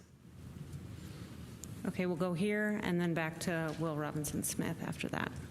Hi, I'm Emily Martin from CLA's Fast Friends. Thank you so much for doing this. I was wondering, which specific science questions do you hope this flyby will will answer? The Apollo samples ultimately answered the question of the origins of the moon. What do you hope those data gathered by these human eyes will answer? And also, I was wondering if you are planning on taking a photo of Orion with LRO, if it's even feasible. So on the science objective question, we do have 10 science objectives, all of which we feel are accomplishable, tackleable by the crew with the lunar targeting plan as written. The lunar targeting plan does actually address all 10 of our objectives. But as for the ones that I'm most excited about, I am really excited for, our number one priority objective is, color provinces and albedo, right? This is something that human eyes are just incredibly good at teasing out nuances about. And again, forgive me again, the photometry deep dive, but again, the ability of a crew member to look at the surface in different illumination conditions as the Orion spacecraft is moving across the surface of the moon will allow them to understand morphology and texture, and therefore origin, process, and origin. I mean, you heard even from farther away, Reed say yesterday, oh, I can see much more topography around Tycho than I could in the visualizations. As he's getting closer, he is seeing that 3D effect start to realize. And when they get even closer and they have that sort of extreme flyby profile over a number of hours, they're really going to be able to tease out that dynamic between topography, surface texture, morphology, and color and albedo, and how and if those things overlap. There are some targets on our targeting plan where that's specifically an objective of, do you see a correlation between color and topography? And a negative observation, not seeing it, is a science result, right? And so we do really focus on this unique profile that this mission has. I think we've gotten the question, well, you're so far away, what can you even do? That's actually an asset for our science objectives. They're gonna have this whole disk view, and the rate at which they're moving and the illumination changes that they'll experience in several hours enable our science. They don't detract from it. As for complementary observations, yes, we do plan to have complementary observations with the Lunar Reconnaissance Orbiter. We also have other complementary science investigations, including citizen science here from scientists on Earth who are going to be looking for impact flashes or new craters that are forming on the surface of the moon, just like the Artemis 2 astronauts will be looking for. So lots of chances for coordinated observations, and you can bet we'll be putting out information about that, especially the Lunar Reconnaissance Orbiter ties post-mission. Okay, Will, and then we'll go back to the phones for a couple of additional questions. Thank you, Rachel. Will Robinson-Smith with Spaceflight Now. Thank you all for taking the time today. Couple to Rick, if I may, about the OX demonstration. Please correct me if I'm wrong, but it sounded like at one point there was a plan to lower the cabin pressure in Orion. Can you talk about when and why that changed? And then the life limit for the astronauts in the suits we've heard is 6 days. Can you go into some detail about what the life limiter is for that? I mean, obviously the crew is now within 6 days nominally of returning to Earth, so if they needed them, they've got that latitude. But can you just go into some explanation about why the 6 days, what creates that bracket? Thank you. Sure. You're correct that we are planning on decreasing the cabin pressure in Orion. That was always part of the plan. As we look forward to future Artemis missions, we expect lower cabin pressures when we perform dockings to other spacecraft. And we want to be able to evaluate Orion here on Artemis 2 to understand how it performs at 10.2 pounds per square inch atmosphere, so that when it docks to another spacecraft, we quickly equalize pressure. As far as the 144-hour constraint, that is tied to the oxygen and the ability to supply oxygen to the crew. Those tanks are only so big, and they were sized for that contingency. Okay, we'll take several questions from the phone. Next up is Jackie Mogensen from Scientific American. Hi, thanks for this. I was wondering, on the lunar flyby, I understand that there are a number of things that the astronauts have been training to see, but I was curious what you would say are kind of the wish list items of what would be really cool to see but are not a guarantee. Thank you. Ooh, I would think, honestly, a big one is just the amount of color they're going to be able to see and where and when they see it. Again, negative observations, not seeing something, is science. That is something we are learning. So I think we have a lot of questions about where and how subtle color hues will pop out to the crew. We have guesses, of course. We have educated guesses based on what we know about the lunar surface, especially the far side, which haven't had, human eyes on it before.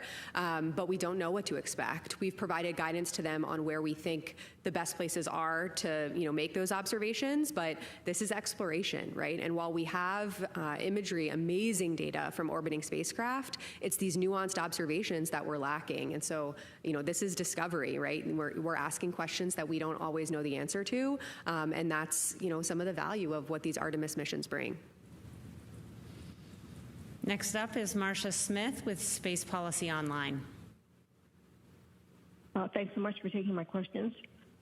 One question I think is to Rick, and could you just clarify about the toilet situation?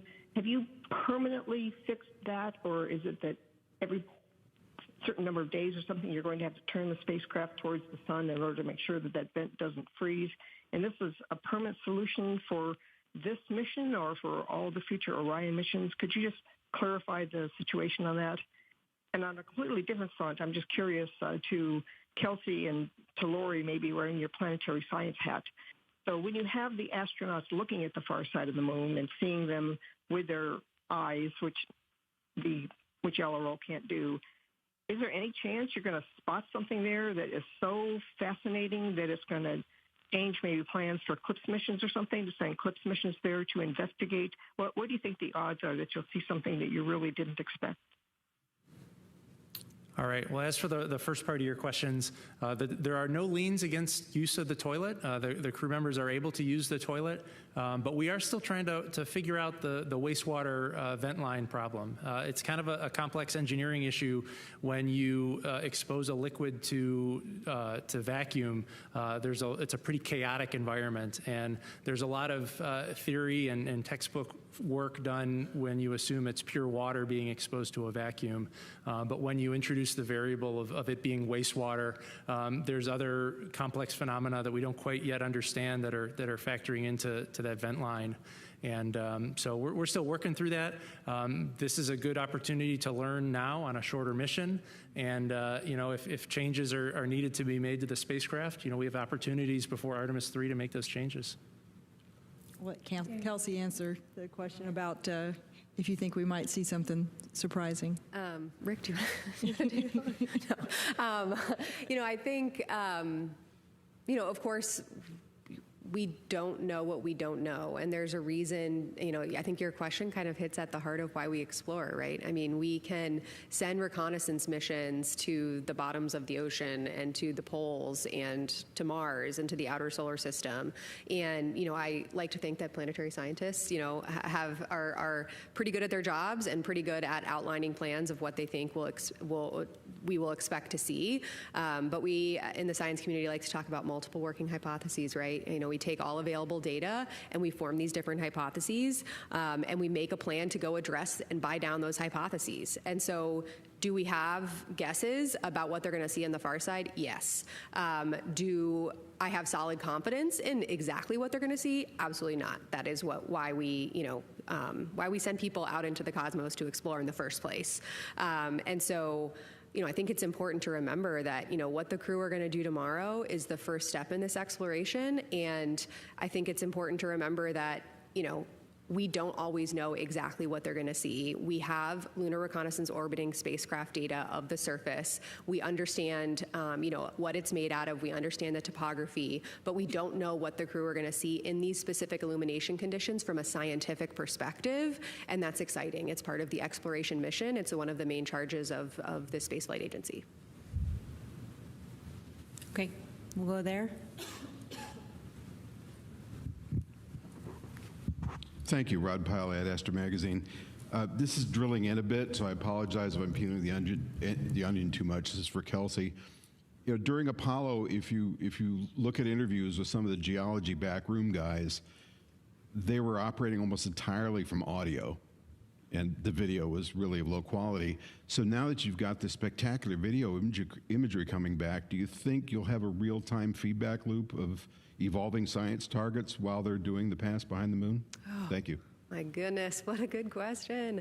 This is going to allow me to nestle into my happy place of science and operations. So the answer to your last question of if we will have targets evolve over time, the answer is, you know, for tomorrow, we're likely not going to be, oh my gosh, scrap the back half of the plan and add in all of these new targets. However, in looking to the future, as Lori commented on right at the beginning, for future missions, when we have longer stays, both in orbit and on the lunar surface, that longer term presence will enable us to flex the plan and enable and empower the crew, you know, of course, within the requisite safety constraints, to audible scientifically about the types of samples and the types of observations they're making. And so tomorrow, the science evaluation room is going to have that future in mind, right? They're going to be listening to what the crew has to say, and they're going to be passing up follow-up questions. And, oh my gosh, we heard you notice Grimaldi. That was not one of your targets, but what you just said was amazing. While the viewing attitude still permits, could you provide some additional words? That is absolutely in scope for tomorrow, depending on what we hear from the crew. Your question also gives me a good opportunity to share with you all what tomorrow is going to look like for those of us watching here on Earth. We will see video streamed from the Orion vehicle cameras. So we will kind of see the moon at the distance that, of course, the crew can see it at. We will also, at times during the flyby, go kind of on board with them the way that we have been experiencing the last few days with that interior camera. Although, I think I mentioned this yesterday, it's going to be very dark in there. So it will not look as crisp and beautifully lit as a lot of the footage that actually Lori and Rick showed earlier today. But it will give you a sense of being on board with them. And then you are not going to hear them all the time during the flyby. You will hear several times an hour a status of how they're moving through the lunar targeting plan and giving some descriptions.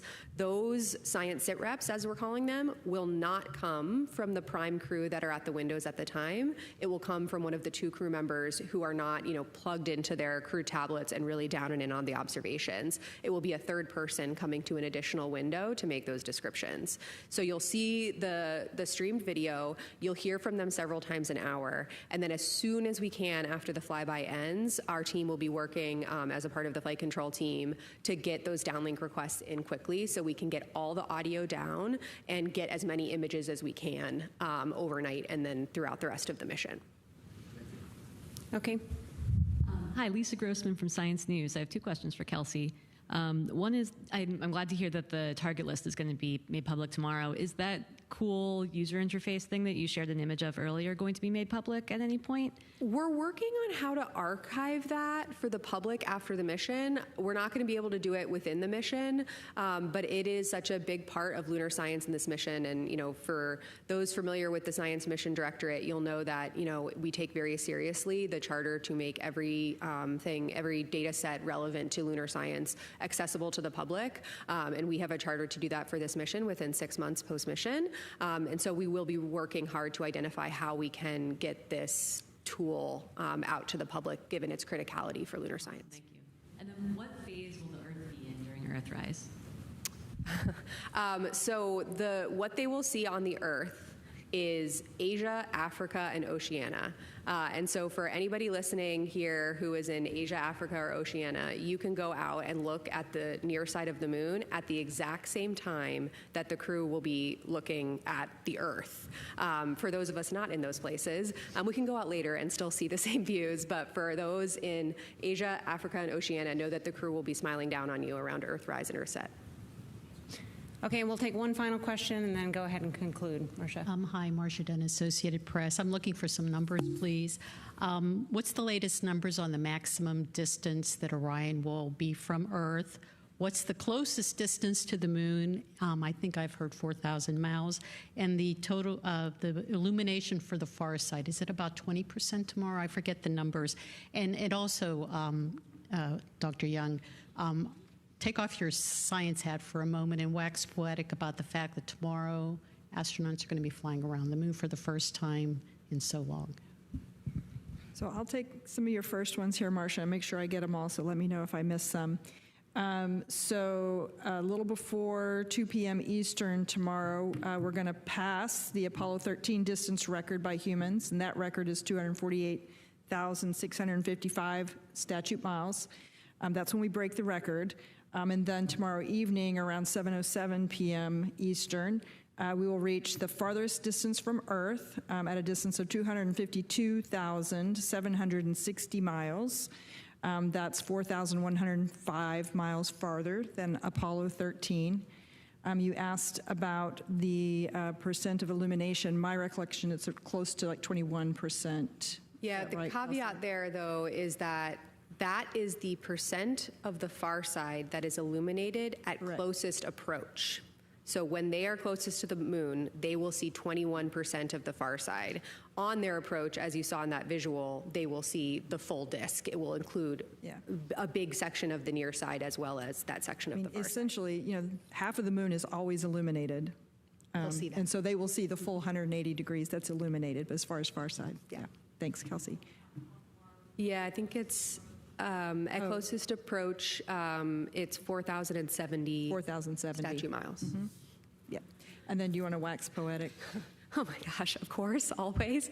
I mean, first of all, I will be on console tomorrow, so I will be locked in and fully in operations and execution mode. But, you know, sitting here today, the day before the flyby, you know, I was a kid who loved to play outdoors, and I was a kid who loved to, while playing outdoors, look up at the sky. Being outdoors and exploring the environment around me was a massive part of my childhood. I'm the mom of 2 young kids, and my youngest is right in the phase now where she looks up at the moon at night and just screams moon every time she sees it. She just stops what she's doing and points up and yells moon. And it really just, I swear I do not push her to do this. This is a natural instinct. But, you know, I think it goes to show that people all over the world connect with the moon. This is something that every single person on this planet can understand and connect with. Of course, you know, I'm focused on my kids in my house, but I know that people all over the world have their own sense of connection with the moon. Specifically, also, we will get an eclipse tomorrow, and I think everybody on Earth, or a lot of people on Earth, have connections to partial or full solar eclipses. I'm wearing my eclipse earrings today. You know, we're approaching the 2-year anniversary of the 2024 North American eclipse, which was actually the same day that my daughter was born. And so I have a lot of emotions, to be totally honest with you, wrapped up in this mission and the specific timing of this mission. And I think my overwhelming takeaway is just, yes, I'm a geologist and a planetary scientist, and I have worked with this crew for so long, and I know that the data we will get back will inspire the next generation of scientists and explorers, but it will also bring the moon closer and unite all of us, where we can have this tangible touch point to the moon and what the crew are going to be doing tomorrow. And so as a scientist and as a mom and as a citizen of this planet, I'm really looking forward to tomorrow. I hope all of you are as well. Well, that's a wonderful way to conclude. I want to thank our participants for being here today. We're going to go ahead and pop up onto the screen a graphic showing all the events for tomorrow. Our special coverage begins at 1 p.m. Eastern and extends into the evening. Thank you for joining us today, and you can follow the latest mission updates on nasa.gov.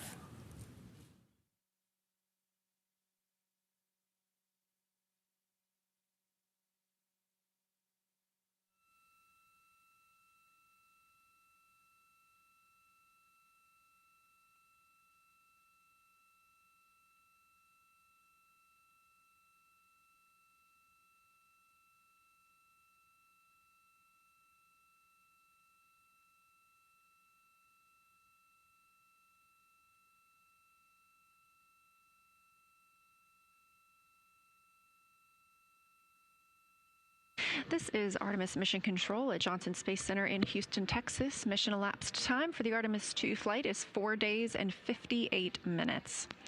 This is the Orbit 1 team monitoring all of the systems aboard the Orion spacecraft. The crew aboard the spacecraft is wrapping up the OX suit DFTO, the Orion Crew Survival System Suit Demonstration Test. During this test, the crew got into their suits, and 2 of them got into their seats. This is the first time the crew has gotten suited while in microgravity, and we also pressurized their suits. Integrity Houston, we do have big picture words to pass for you, and we see ourselves coming up on a longer LOS here. So please give us a call when it's good to pass those words on to you.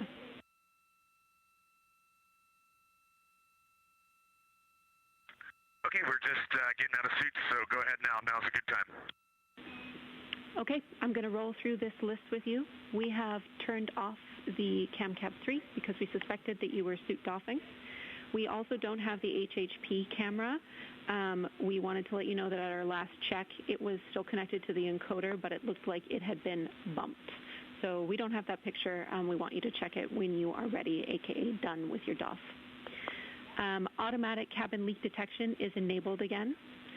And on your timeline, we have canceled your burn conference and taken care of preliminary targeting for OTC-3 burn ops from the ground.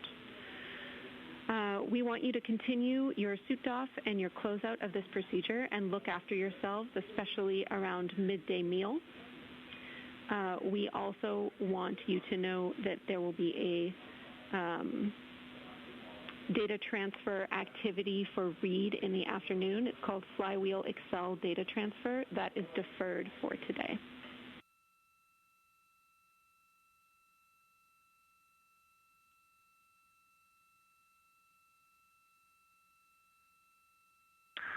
Okay, we copy all.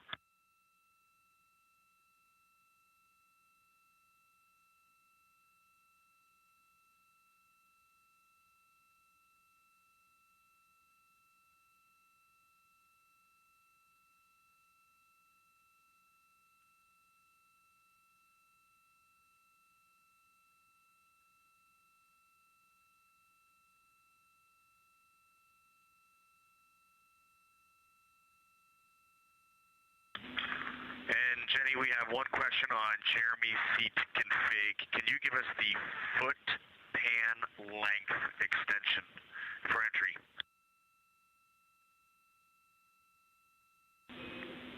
We're checking on that. I'll have it for you in a minute.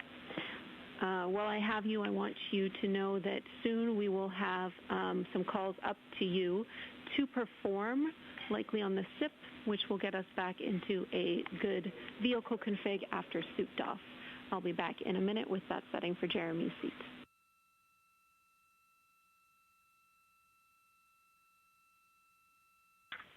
Okay, we'll wait on your call for the SIP switches.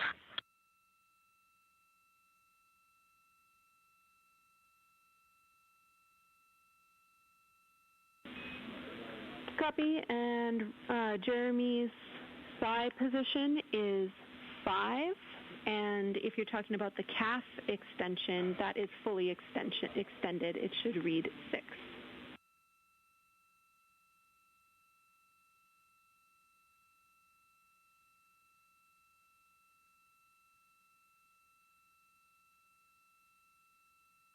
All right, Jenny, he's got that seat configured. Thank you.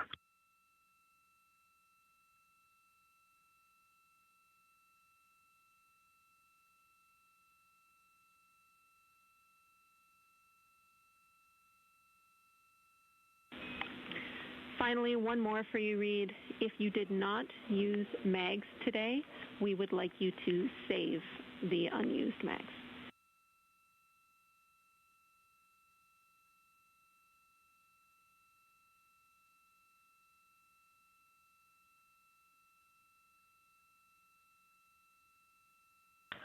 Okay, 3 out of 4 will be saved. Thank you.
I don't know if we lost you yet. Just confirm we are go for secondary dump line.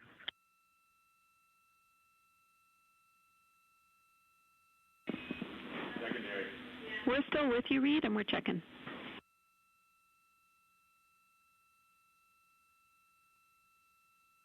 And just make sure that we still have crew choice for toilet ops.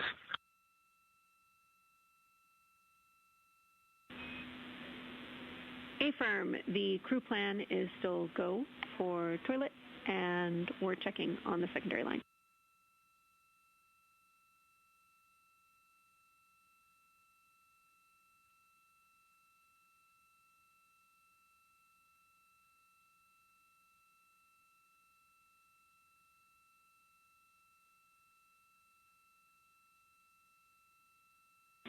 Integrity crew, you are go to use the secondary line for dumps.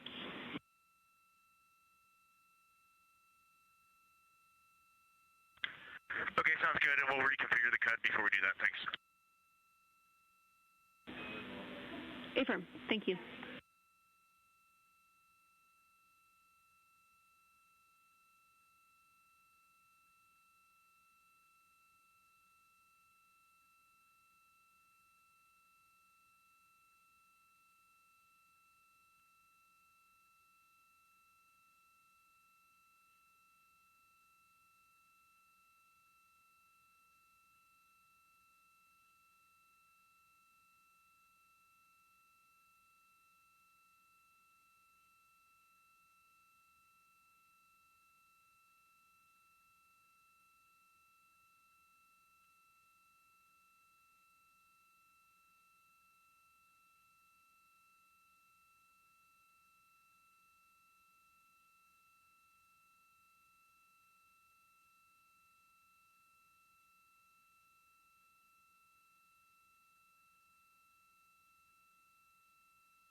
This is Artemis Mission Control, the spacecraft now less than 50,000 miles away from the moon. Again, we are excited for lunar flyby tomorrow, the first time we've sent humans around the moon in over 50 years.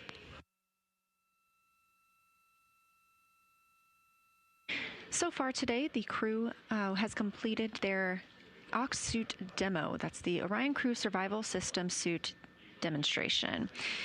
The Ox suits are what the crew wears during launch and re-entry for the spacecraft. However, they also have the opportunity to put these on in the event the spacecraft were to be depressurized. Of course, that's not what happened today. This was a test of these suits ahead of future missions. Everything conducted today helps us prepare for future Artemis missions to the moon. The crew is currently inside the cabin getting out of those suits, and so we are not showing those cameras at this time to allow them some privacy. But they are reconfiguring the cabin following that test.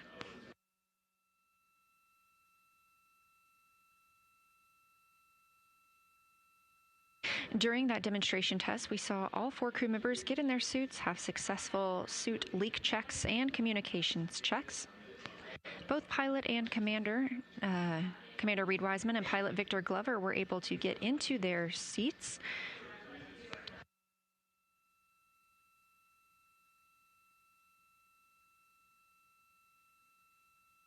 And again, they are now reconfiguring the cabin and taking down the portions of the seats that they had added to help with this task. The crew will soon be moving into their midday meal period. And then later this afternoon, having the OTC 3 burn, that's outbound trajectory correction 3. We did cancel OTCs 1 and 2. These small outbound trajectory correction burns help keep us on the proper trajectory for our lunar flyby and our return to Earth. The team does intend to execute today's flyby or outbound trajectory correction 3 burn. These are small burns using the reaction control system thrusters on Orion.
after the LOS. Integrity crew, Houston, we have a couple of items to discuss with you again before this LOS.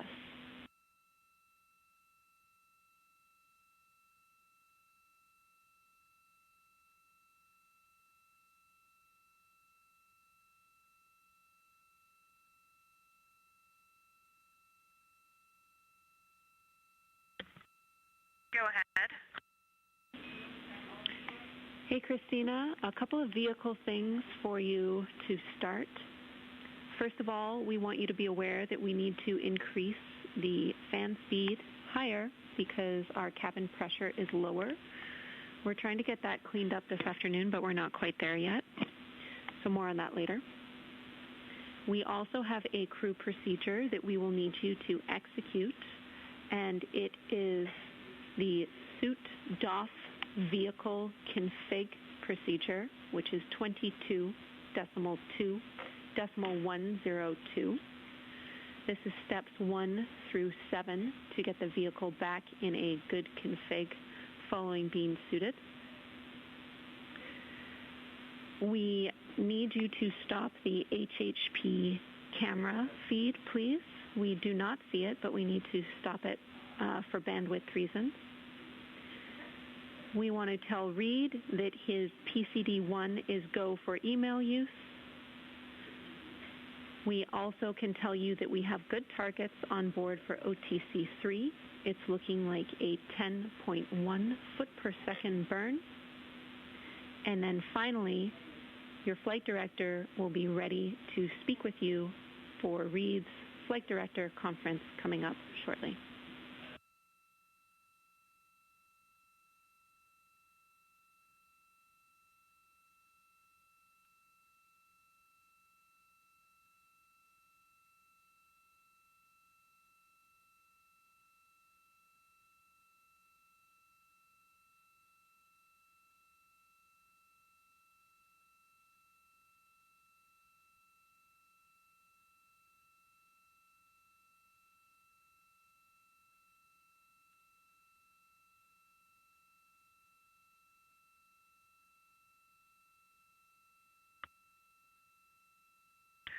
Okay, Jenny, copy the fan speed thing, but no action for us on that.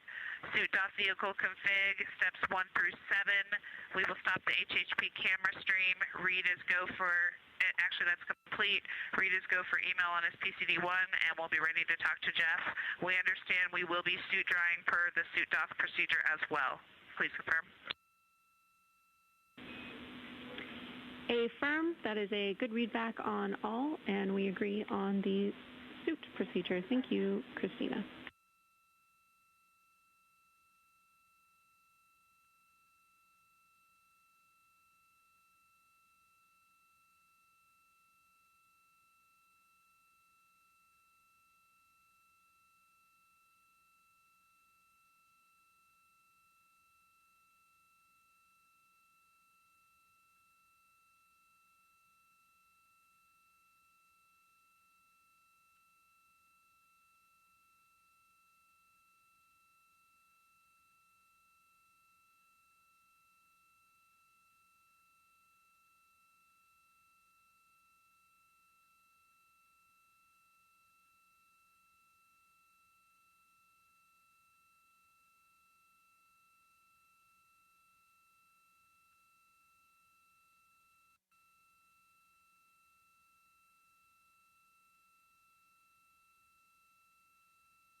Can you still hear me okay?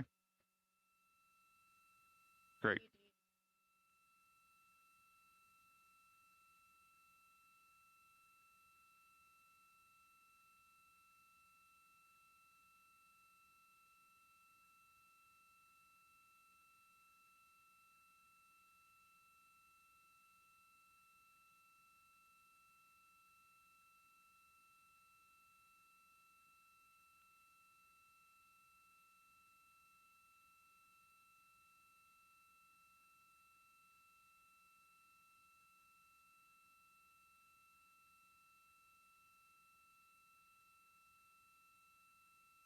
This is Artemis Mission Control here with an MET 4 days, 1 hour and 24 minutes into the Artemis 2 flight. The crew has wrapped up their Ox suit demo, that was the Orion Crew Survival System suit demonstration, and are moving into their midday meal time frame. Later today, we'll have the OTC 3 burn, that's the Outbound Trajectory Correction 3 burn. This is scheduled for 10:03 p.m. Central Time, and we are now expecting this to be a 10.1 foot per second burn. I'm joined today by Ox project lead Dustin Gomert. Dustin, thanks for joining me. Oh, thank you for having me. So this is, tell me about your role. Well, I'm the Ox project manager, system manager, whatever role you need me to be, but I kind of have them all. And so our team is in charge of the Ox, the Orion Crew Survival System suits that are on Artemis 2 right now. And we saw a test of those today. So can you tell me about those Orion Crew Survival System suits, Ox suits? We have called them both things all day long. Can you tell me about those and what makes them unique? Well, the thing that makes them different than anything we've done before is their long duration survival capability. And so these suits are very specifically designed such that if something were to happen to the crew en route to the moon or while in lunar orbit, they could survive in them for up to 6 days. And so it's a pretty unique capability to have that where your environment, your home, your personal atmosphere is just bigger than your body, and they still provide the functions for you to keep being human and doing all the things you need as a human while in this environment. And today was not the first time that this crew has suited up. Obviously, they wore these on launch day, but what other kind of tests were run here on the ground in these suits, either with or without the crew? Quite a few.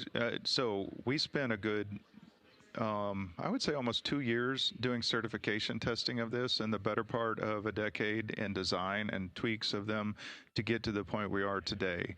And the crew, have spent almost 2 years training in the suits. They get custom fit for each one. Every person is measured, every joint of their body down